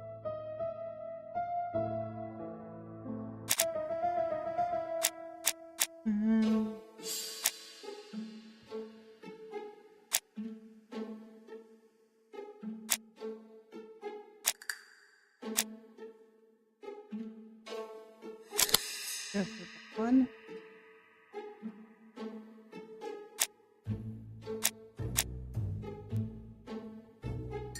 Come on, and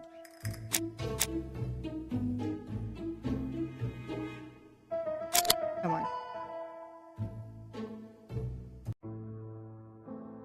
The burned documents are medical records, and without a doubt they come from Clark's archives.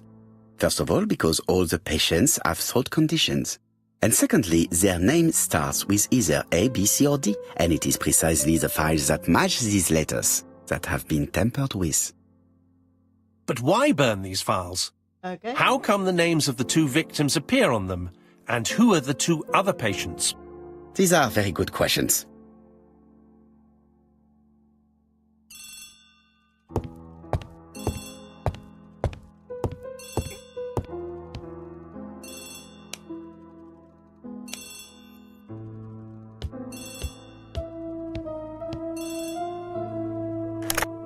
Hello, Poirot? Any news, Chief Inspector? You wanted a stocking seller? We have one. Reported by his landlady who thought he was behaving suspiciously. He has the most unbelievable name. That one. Alexander Bonaparte Cust. Yes, Alexander Bonaparte Cust? How did you guess? Poirot, you have magical powers. It's a serious lead. I called Doncaster. A person matching Cust's description has been seen at the station. He got off the train from London, but after that, nobody knows where he went.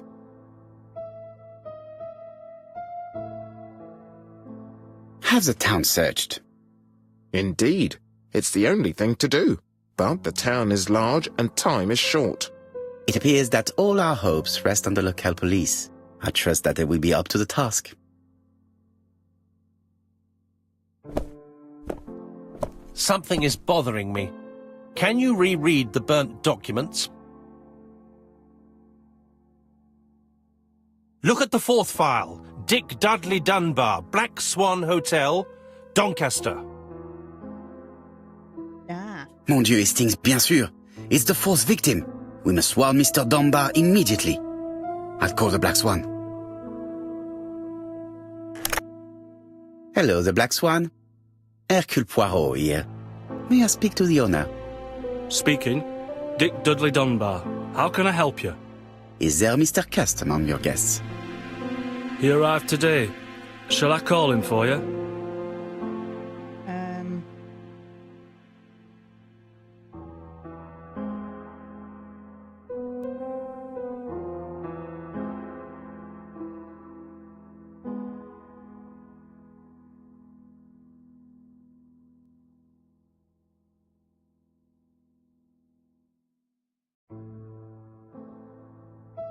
Let's see.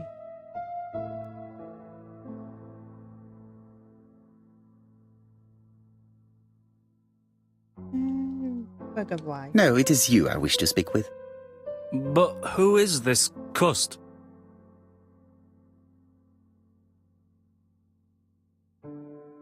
A crook.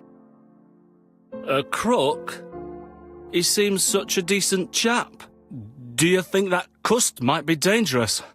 Oh, I do hope you're wrong. He seems so harmless, you know. Oh, yes, completely harmless.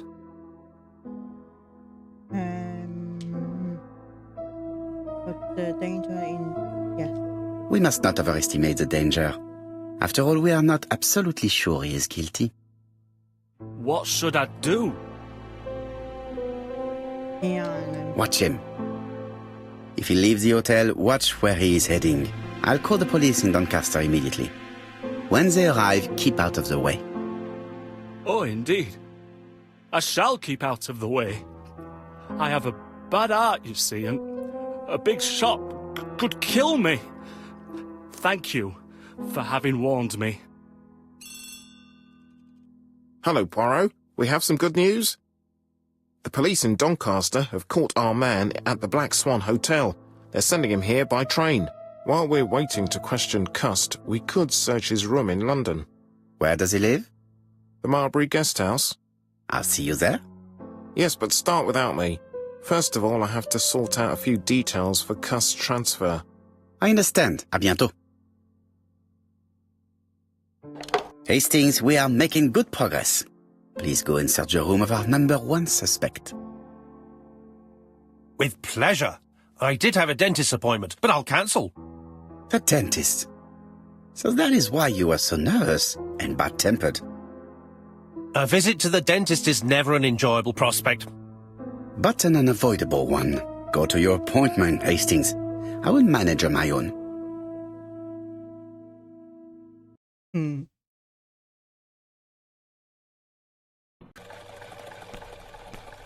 To Marbury Guest House, please.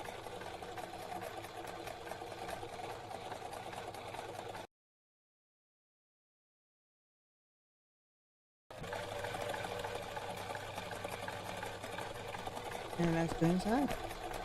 Yeah.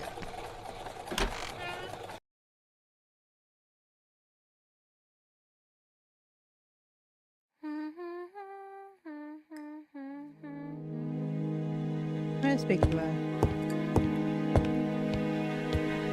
How do you do? You must be Mr. Hercule Poirot. Chief Inspector Jupp told me that you might be coming.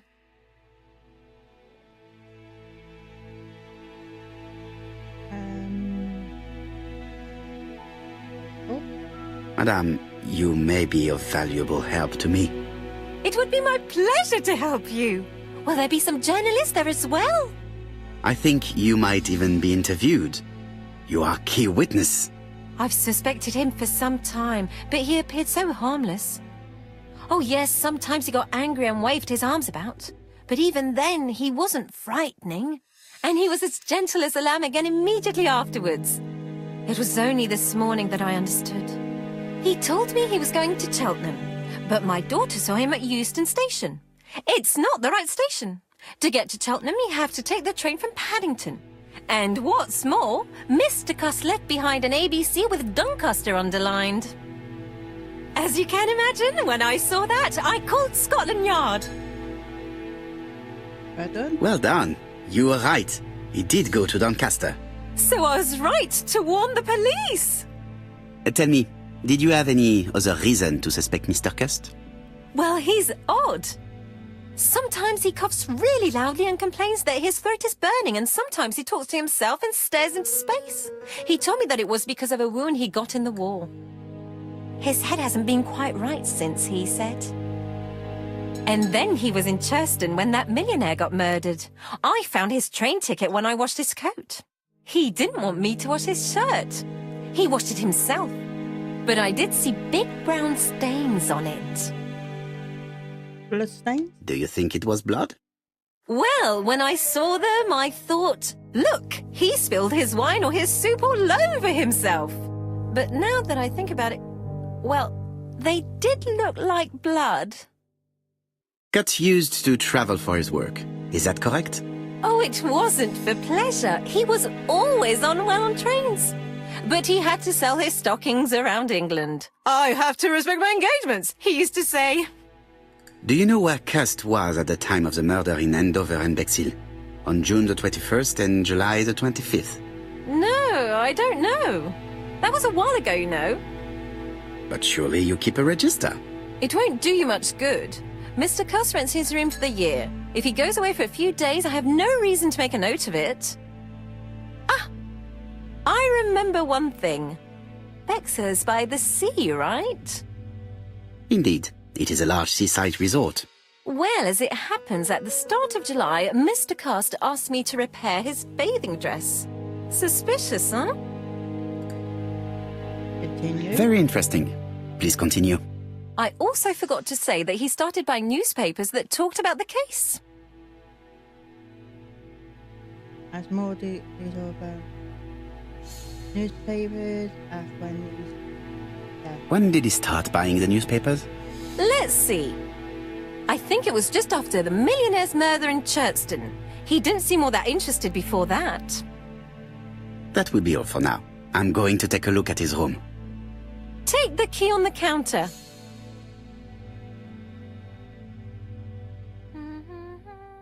Thank you for that. I should check the register. Mrs. Marbury may have been hiding something from me. I don't think my register will help you. Mr. Cuss rents his room all year. If he goes away for a few days, I have no reason to make a note of it. Okay. The truth is becoming apparent, and I have something to say to Mrs. Marbury.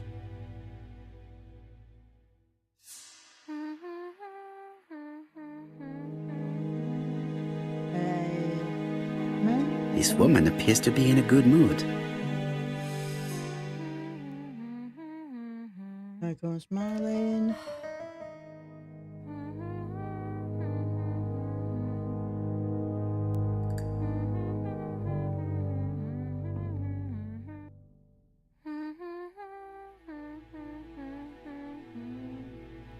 I really would like to help, but I think I've said all I have to say.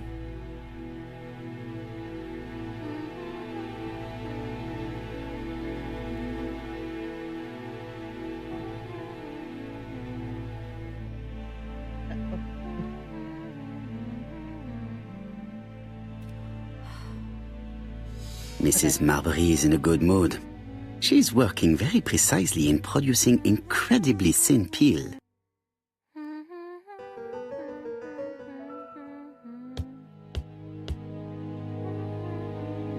It looks like I've found the real master of this house.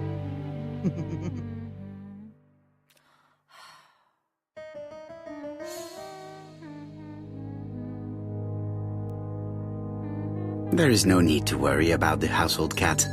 I'm sure that Mrs. Marbury lets it do what it pleases.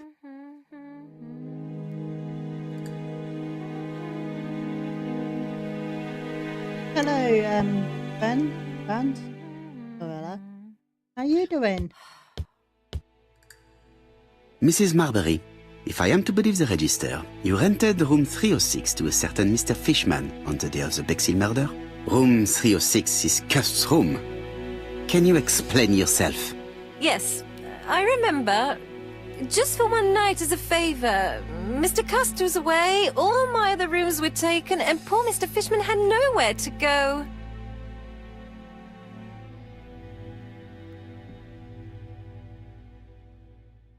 Okay. It doesn't matter, provided that you remembered to change the sheets.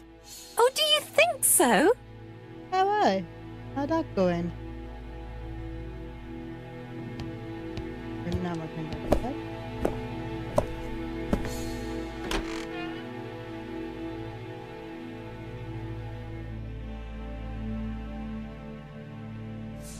How awful.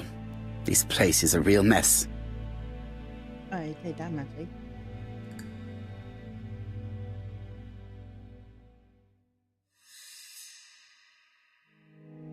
The least we can say is that Mr. Cust is not very concerned about order and balance.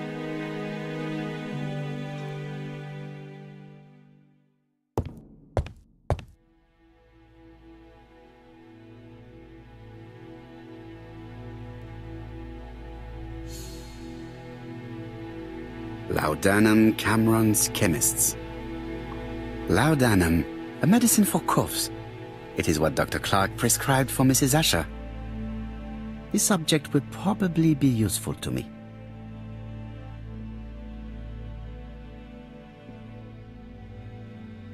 Oh, yeah.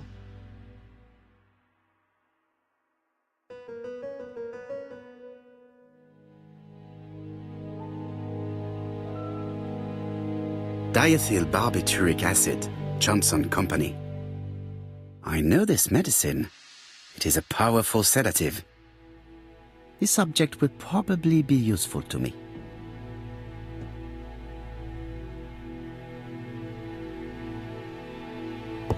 Okay. What's it? ABC guys, enough to sign about a dozen murders. It's closed.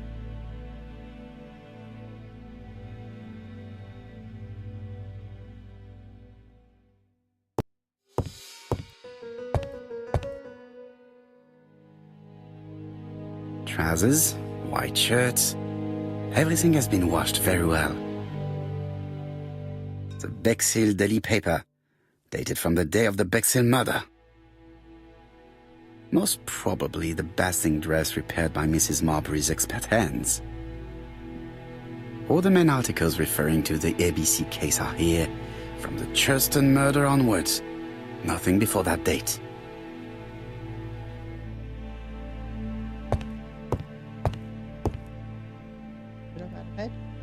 The least we can say that Mr. Cust is not very concerned about order and balance.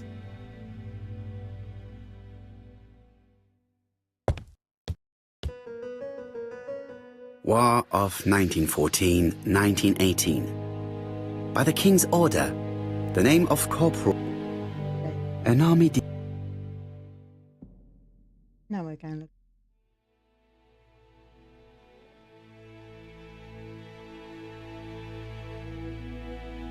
John Milligan, Managing Director, Silky Legs, Frederick Street, Leicester.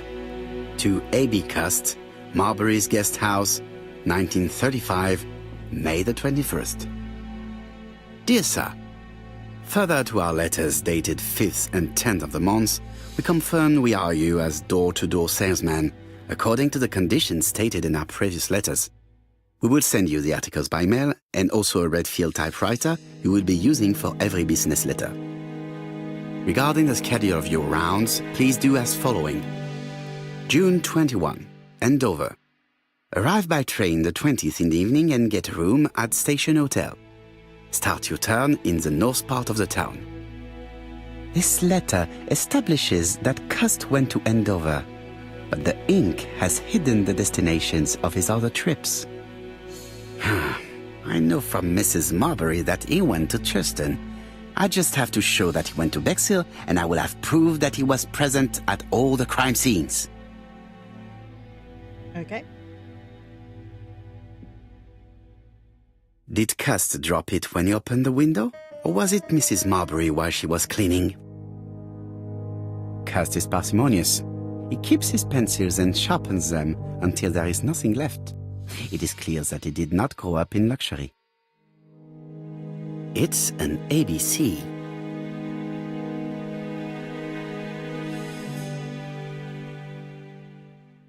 A long-bladed knife.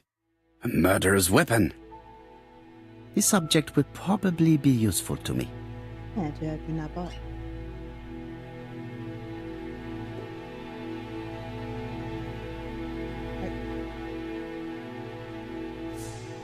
I have to get the ribbon. How am I going to do it?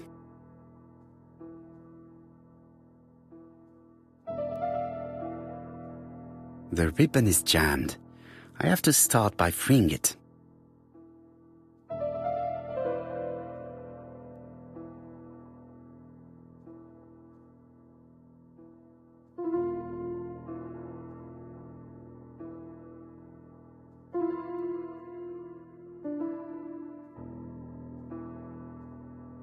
When is that? The left-hand heel has been removed.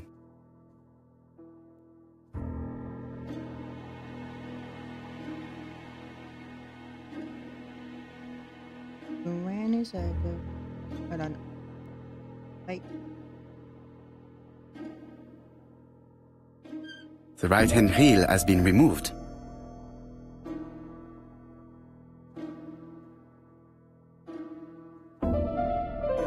Something is blocking the ribbon. And here is the ribbon. Let us see if it was indeed used to write the letters sent by ABC. I only need the ink ribbon for my inquiry. I will let Jack clean the keyboard if he wishes. All the letters announcing the murders were written on Cust's typewriter. I don't even do much on them. Now we're going to go to this book. Open it.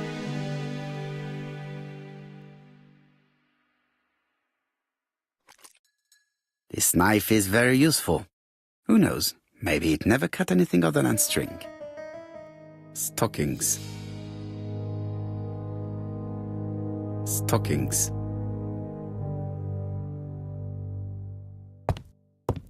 ABC guys. Enough to sign about a dozen murders.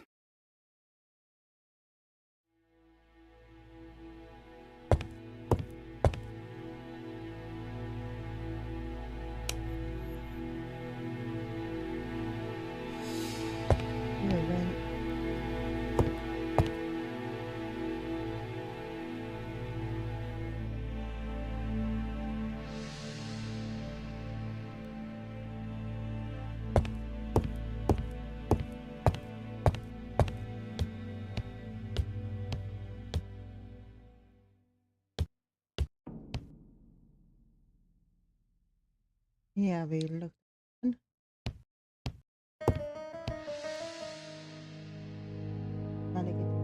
The least we can say that Mr. Cust is not very concerned about order and balance.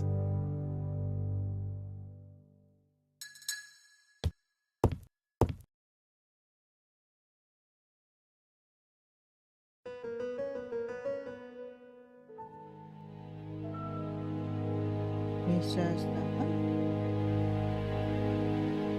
It is not the right time.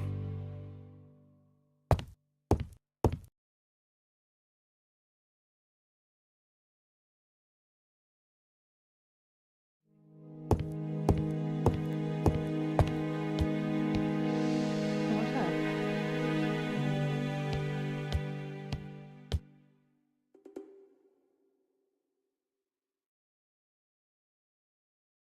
Hey.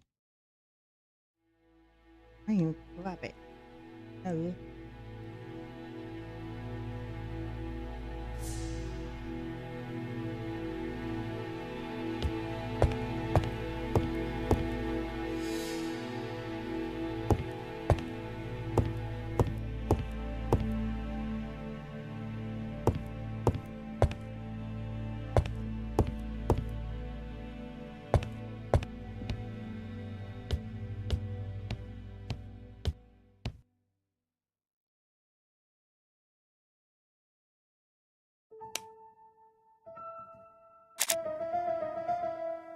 Okay.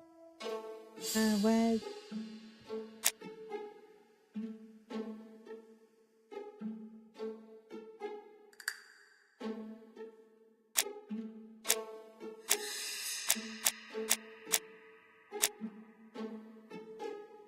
One.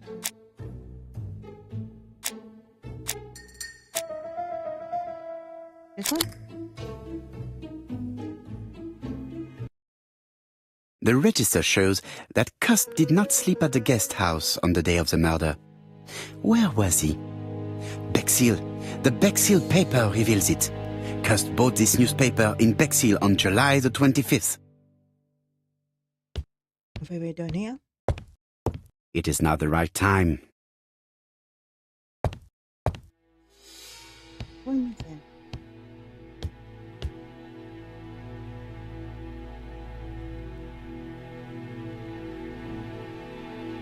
John Milligan. Dear Sir, regarding the schedule of you, this letter is...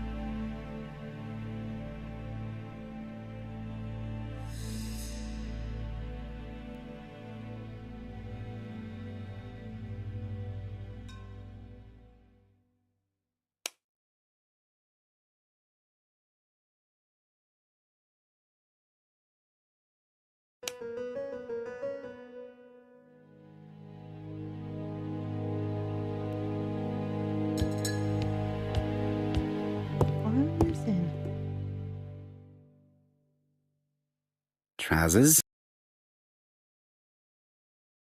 Hello, dressing woman. How you doing?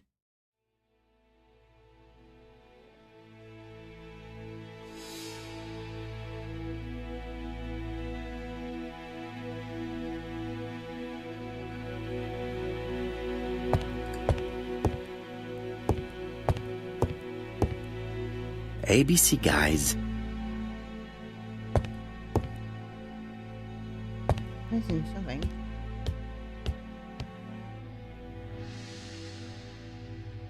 Ah, This dark stain. It could be blood, but goodness knows how long it has been there. No use continuing the inspection of this room. I've seen all there is to see.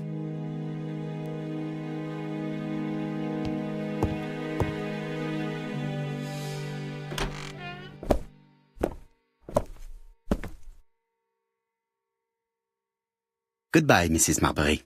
Thank you for your help. Bye.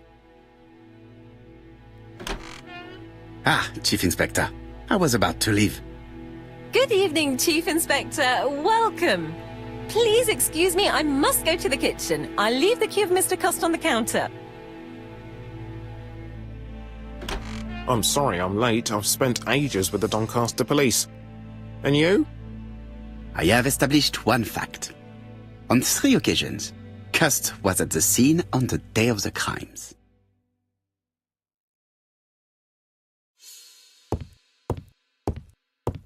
I had best talk to Jap. I've listened closely to what you have to say, Poirot. For me, there's no doubt Cust is guilty. Do you have any element that might prove the contrary? That is what we're going to look for. Let us now try and get our brain cells to work. Cut! Cut that in. It was on his phone. I heard them. Letter.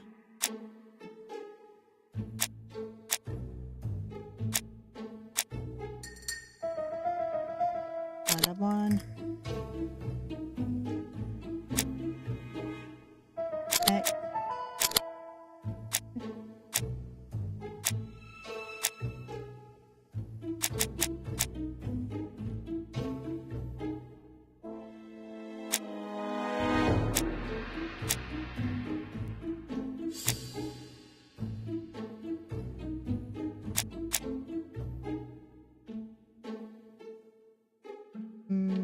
Right.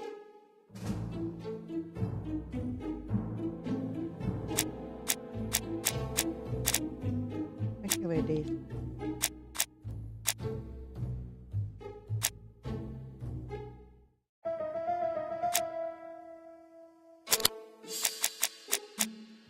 And yeah.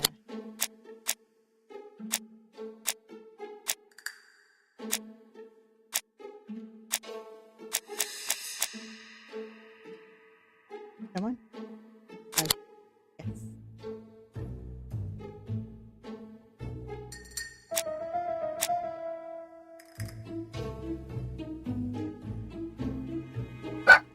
Just do it.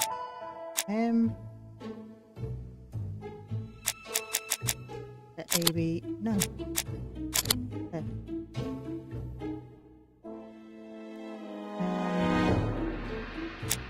Nice.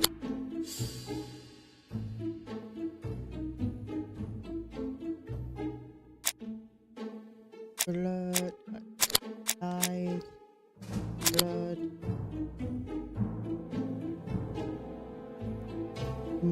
the newspapers. The evidence against Cust is overwhelming. His presence at the scenes, the knife, the blood-stained shirt, the ABCs in a box.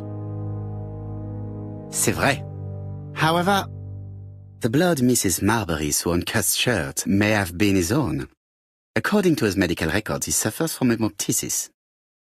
The murderer cut Sir Carmichael's throat from behind, and the blood spurted outwards. You would expect the murderer's shirt to be stained on the sleeves, not on the buttonholes, yet we see quite the opposite. You would expect the murderer to keep the newspaper articles about his crimes. But Cust's collection starts in Cheston, as if it discovered the case rather late. I agree it's troubling, but it doesn't change my mind. There's small details that we should be able to clear up by questioning Cust. When can we talk to him? Doncaster is sending him to us on the first train. Are they questioning him already? He says he can't remember a thing. It's plausible. Doctors say he suffers from absences and amnesia. Mrs. Marbury has confirmed this. He may have done the murders in an altered state. A familiar situation. It's not enough to clear his name. Dr. Thompson insisted that even if you don't know what you're doing, you never commit a murder without wanting to. Très intéressant. I shall remember that. Right. I'll go and examine the suspect's room. Chief Inspector, I took the liberty of removing a few clues to examinatum. All right, we'll discuss them tomorrow. In the meantime, I'm going to see if you've missed something.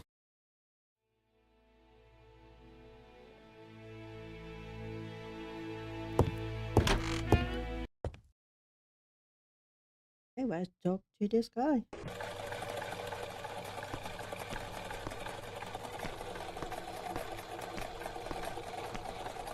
To Scotland Yard, please.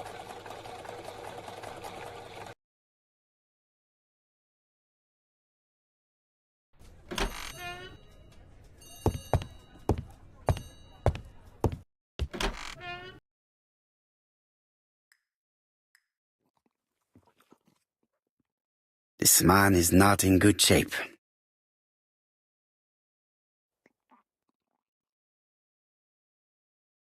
Shake your hand. Ooh. Jacket. He is worried and very tired, and other police have been hard on him.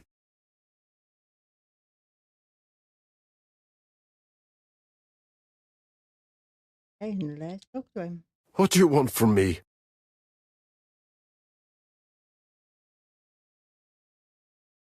Good day, Mr. Cust. I am Hercule Poirot. Ah, you're the detective. That's why he sent the letters. Why did you send me a letter before each crime? Why all these questions? When are you going to stop pestering me? Très bien. You did not hide these letters. But the question remains, who did? Probably one of my enemies. I have many. Meant that you do not believe it's murder? I do not believe that you are capable of murder, Mr. Cust. I hope not. And talk about it. Huh? You suffered during the war. It's true. I was wounded. I suffered. But the army was the only place I didn't feel inferior. No questions. Just orders to follow. But ever since you were wounded, you have absences, bouts of amnesia. And headaches. Professor Clark treated you. Yes, a few years ago he really helped me with my burned throat.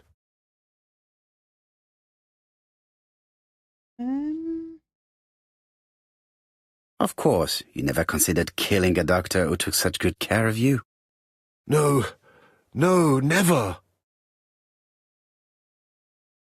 You were seen at all the crime scenes. Yes, I was. I travel a lot, but not for pleasure. I am terribly unwell in trains. But I had to respect my engagements. My employer gave me very precise written instructions about the towns I had to visit. Let's see. The company you claim to work for, Silky Legs, has never heard of you. And as for these letters they sent you, they were written on your own typewriter. The company sent me the typewriter when I started working for them. Yes, but the letters were received afterwards. So it would appear that you typed them before sending them to yourself. I don't remember. Good God! I don't know what's happening to me. My head hurts terribly.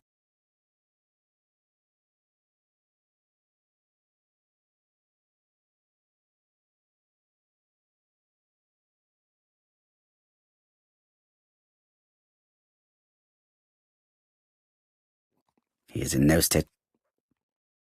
He is prey to it. Okay. I am not going to leave before having finished questioning him.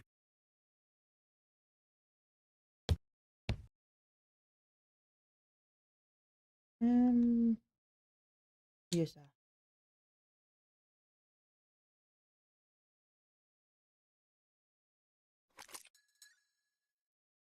Take this. It will help you.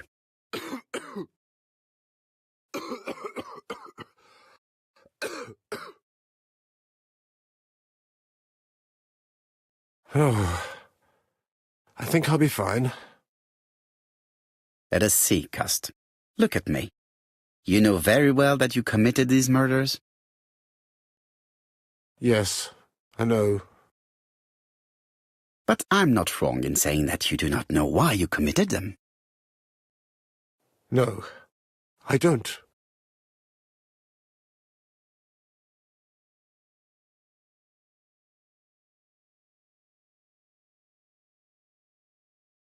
Okay, let's talk to him.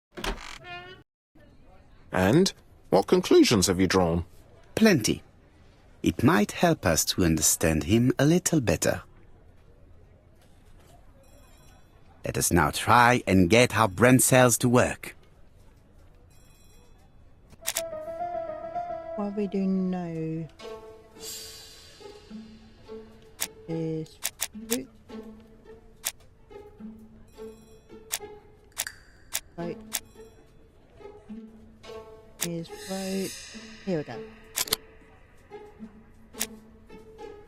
Is spoon. If.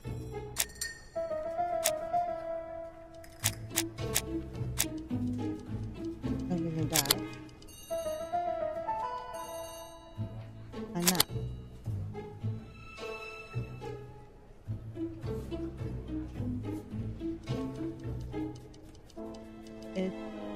Are there any clues that do not let him guilty in?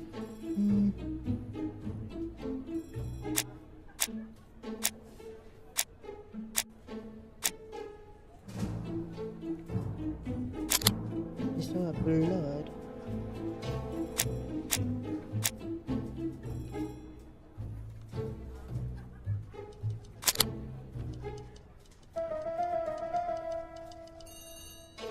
Are there any clues that do not let guilty?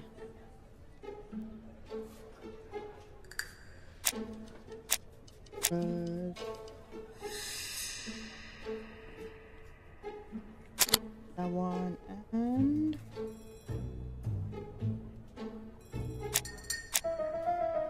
what's that? You would expect the murder keep. Come on.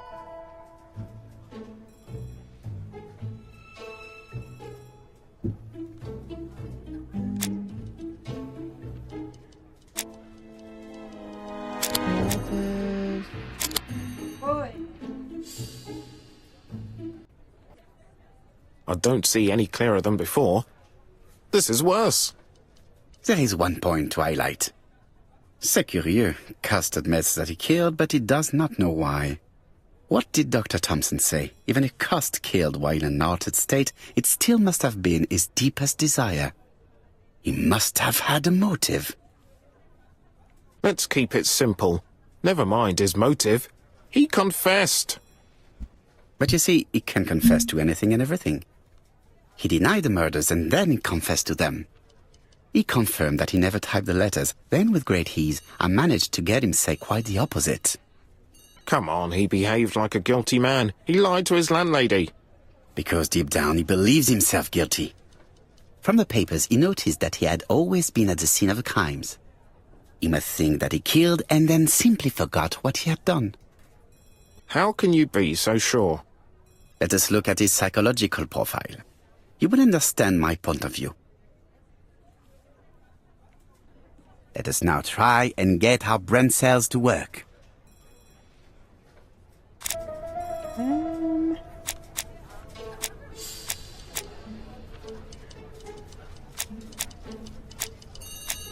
Hold on. Army was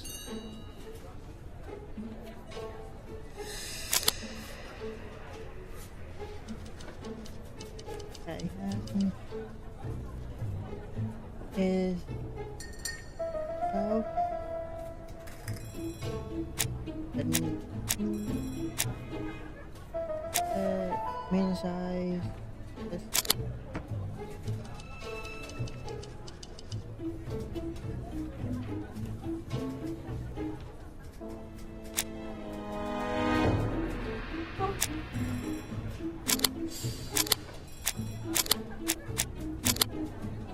I knew he was wanting some.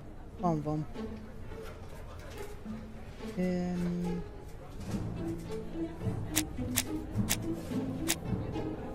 See what's this one? Yep.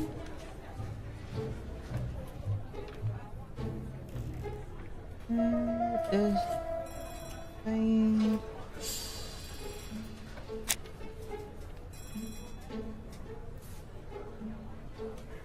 No, he doesn't because he's in the way on the track.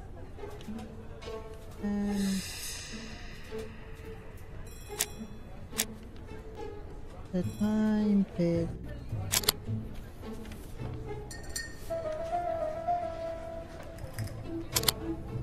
No? Okay, come on. You see? Cuss' character is quite the opposite of the murderer's.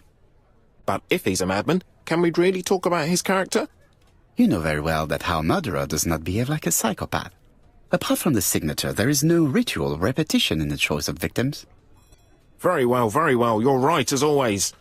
So we have no confession, no culprit, no suspects, nothing. And all that after 2 months of inquiry? What should I do? Have faith. Just give me 24 hours. Okay. About 24 hours to you can get to or something? To White Haven, please.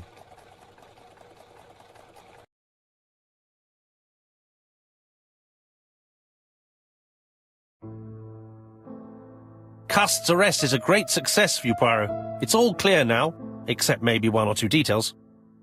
Details. Ah, mon ami. The devil is in the detail, as we say. Excuse me? Patience, Hastings. Everything will be clear once our guests arrive. Best be prepared. Slip a revolver into your pocket before they do. A revolver? But Poirot, what are you afraid of? Trust me. It is important you carry a weapon for this meeting. I will lend you mine. What about telling me what you have in mind? Surtout pas. You wouldn't be able to play your role. Wait 1 moment, I will bring you my weapon.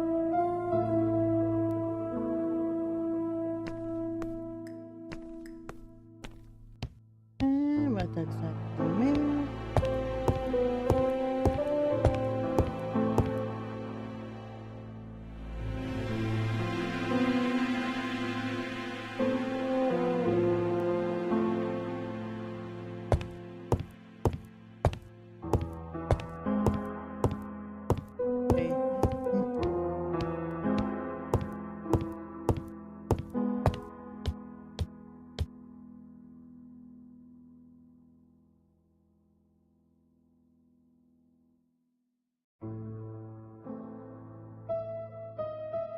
Churston, Devon.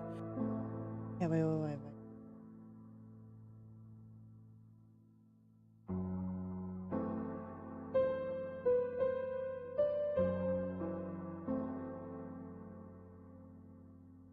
Oh, Hastings' photo album. He is very proud Hello, of his studio. bag.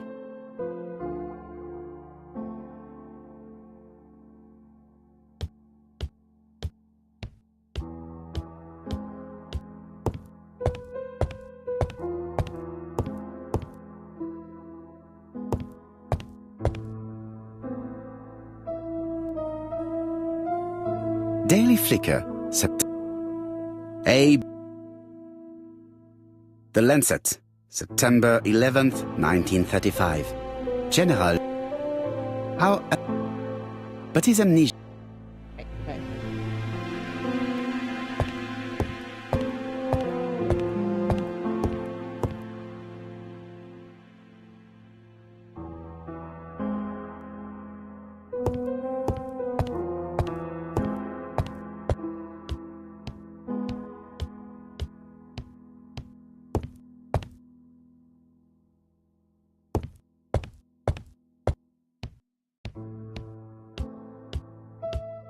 When?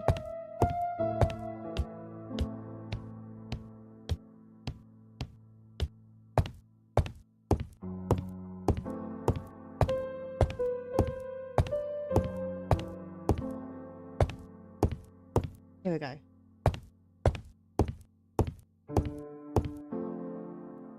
The white ammunition are blank cartridges. The others are real bullets. The revolver is loaded with blanks. I still have time to choose real bullets. The revolver is loaded with real bullets. I still have time to choose blanks.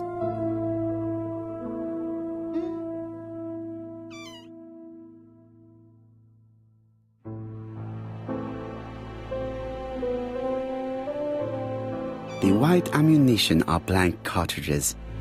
The others are real bullets.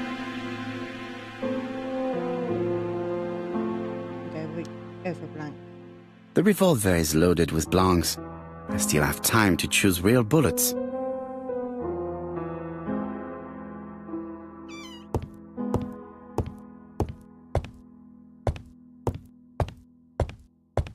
What about telling me what you have in mind?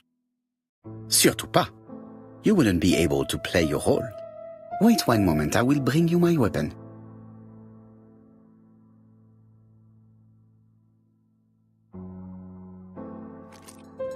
There you go. Voila, I entrust you with my weapon. It has hardly been used, it is almost new.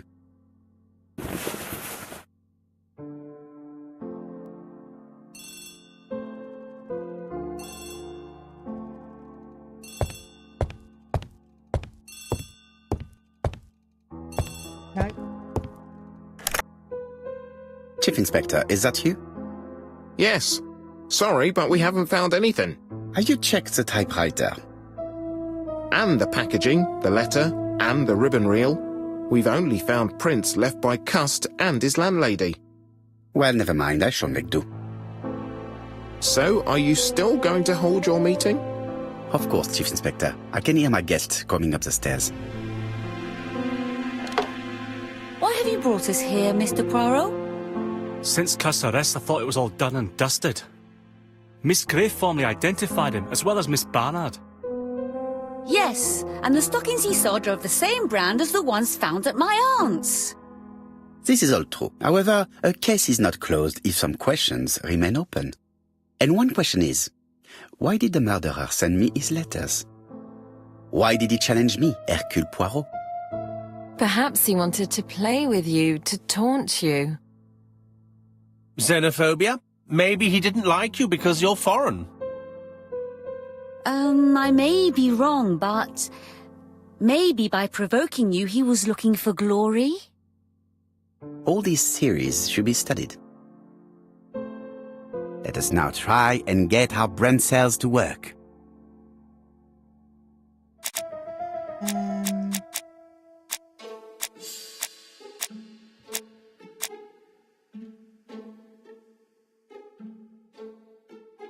Good time on them.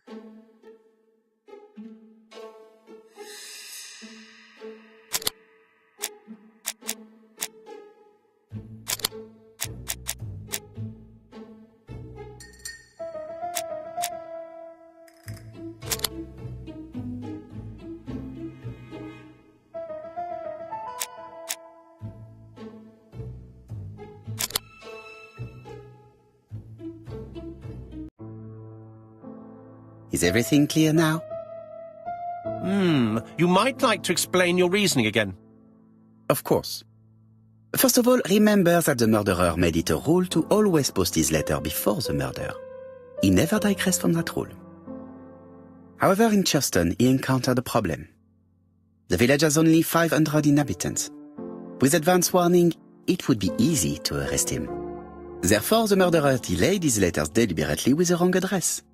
The plan wouldn't have worked if he'd sent it to Scotland Yard or the papers because everybody knows their addresses. The mistake would have been corrected and the letter would have been on time. That is why the murderer chose me as the recipient. Because for his plan to succeed, it was necessary for at least one of the letters to have a wrong address and get lost. It was very cunning. Absolument. It is a very subtle plan. It matches the profile we have drawn up of him perfectly. That of an intelligent, daring and calculating murderer. But that's not how you describe Cust. You are quite right, mademoiselle.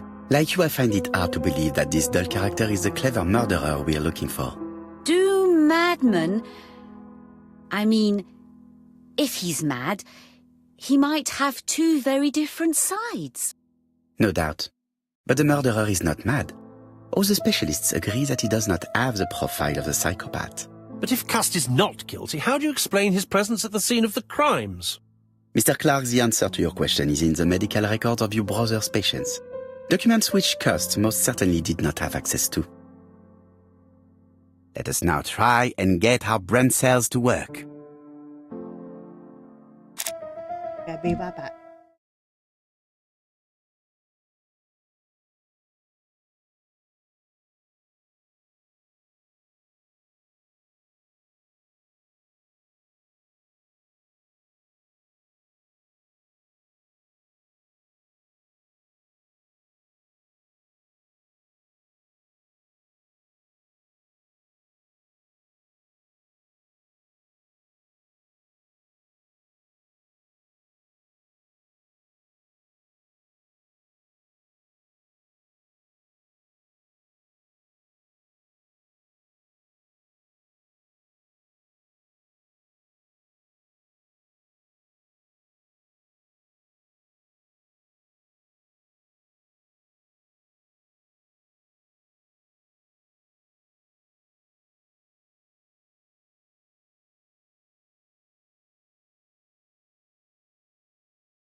Dr. Clark's patient's records provided a very useful list of potential victims, sorted by alphabetical order. The killer definitely used it, explaining the fact that all the victims were former patients of the doctor. It is this fact that clears Cust once and for all, because he never had access to these records. So how did he happen to be at the scene of the crimes? Either the murderer sent him there, or Cust was following him closely. Hello? Cust's highly suggestible nature leads us to the second hypothesis. The murderer was manipulating him. He systematically sent Cust to the towns where he was going to strike, so that the suspicion would land on the poor man's shoulder. That's evil. What sort of killer could have such a plan? And what would he gain from 3 completely different murders? Indeed, it seems unlikely that the same murderer committed all the crimes. What should we take from that? That one. Just one murder was of benefit to the murderer. The others were just diversions. On reflection, there is only one conclusion. The murderer killed once out of interest and twice to divert our attention. This reasoning points at 2 potential culprits. Franklin Clark. Donald Fraser? Yes, mademoiselle, that's good thinking. Mr. Fraser may have killed Betty out of jealousy. Mr. Clark may have killed his brother in order to inherit his large fortune. Both have a motive. But Donald did not have access to Dr. Clark's records. Please allow me to disagree with you, mademoiselle. He works for Court and Brunskill, one of whose clients was Sir Carmichael. It doesn't prove that I went to Comeside. You could have done it, and you may have used the opportunity to take a look at Sir Carmichael's records. You think I'm guilty? You or Mr. Franklin Clark. That's ridiculous. Both of you have a motive. The question is, which of you has the profile that most resembles the murderer? Let us now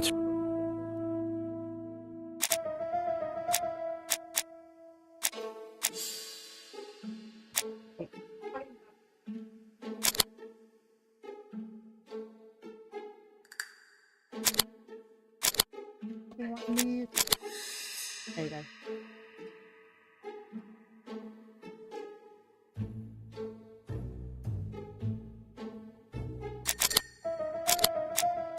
How are you? Okay, now I'm back. Yes. Yeah.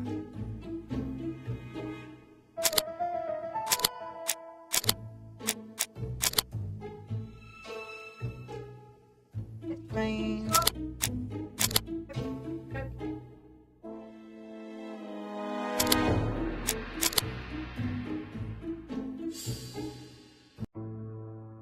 Ladies and gentlemen, Donald may share many character traits with the murderer, but he does not have his cold indifference. He has a temper.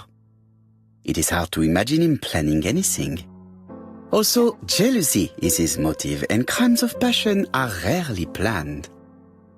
Right, I suppose it's my turn to be subjected to the... Absolument, Mr. Clark. Let us now try and get our brain cells to work. Okay.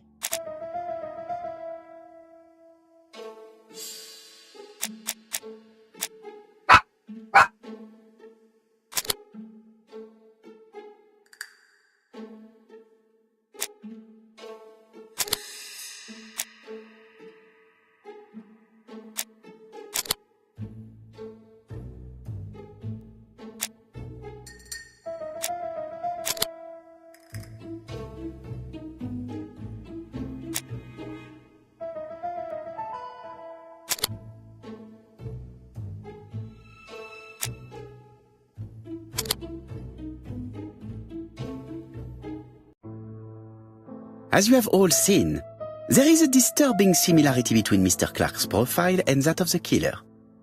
In actual fact, it is exactly the same. Mr. Poirot, your psychological studies are interesting, but your conclusions do not add up. Why would I have wished my brother's death? The inheritance is lawfully mine. I just have to wait. No, you had to act quickly. Because of Miss Grey.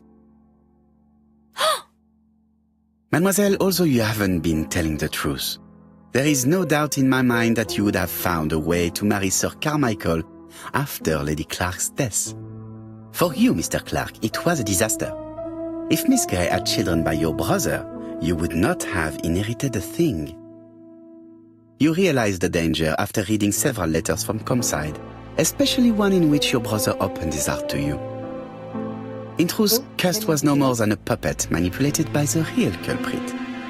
You, Mr. Clark. Such an imagination, Mr. Poirot. In fact, nobody manipulated Cust. The famous instructions he received by post. He wrote them on the typewriter. We know that for sure. Oh no. You know perfectly well. That is not true. Eh bien voilà. Light has now been shed on the ABC murders. Your theories are ingenious, but you haven't any proof. One point to him.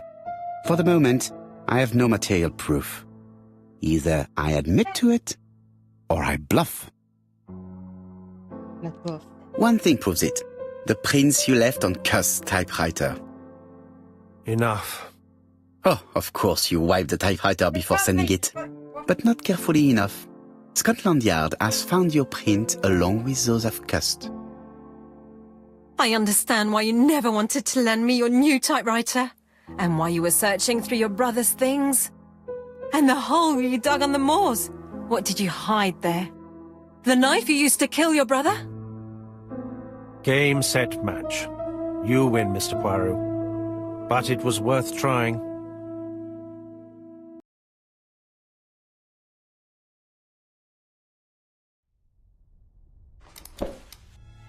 Don't come near me!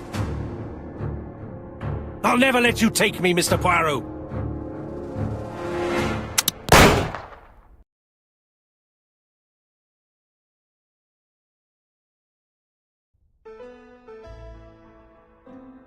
I'm sorry, Mr. Clark, there is no easy death for you. I expected your reaction, so I used blanks. I'm sorry, mademoiselle, but your second chance has been lost. Franklin Clark will never inherit his brother's fortune.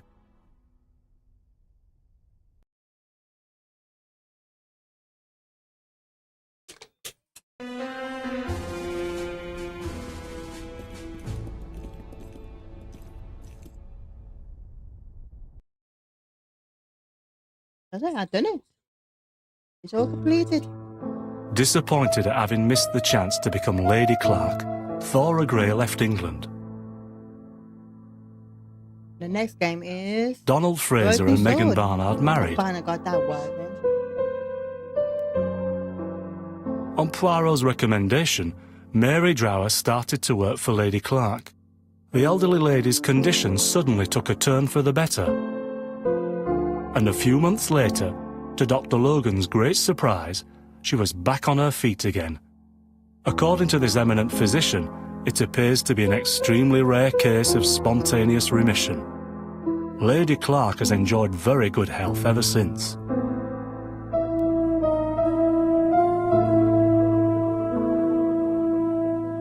Journal of an Innocent, the incredible story of ABC.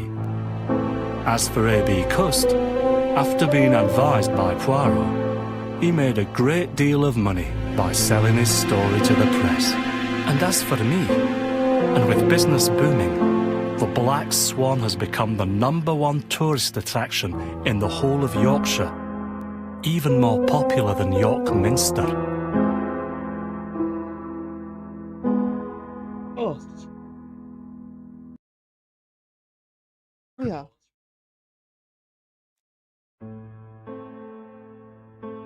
Okay. That's done. Done. It's all done, Mama. Okay. I completed. I solved the murder. Well, solved this race. Then I'll see you next time.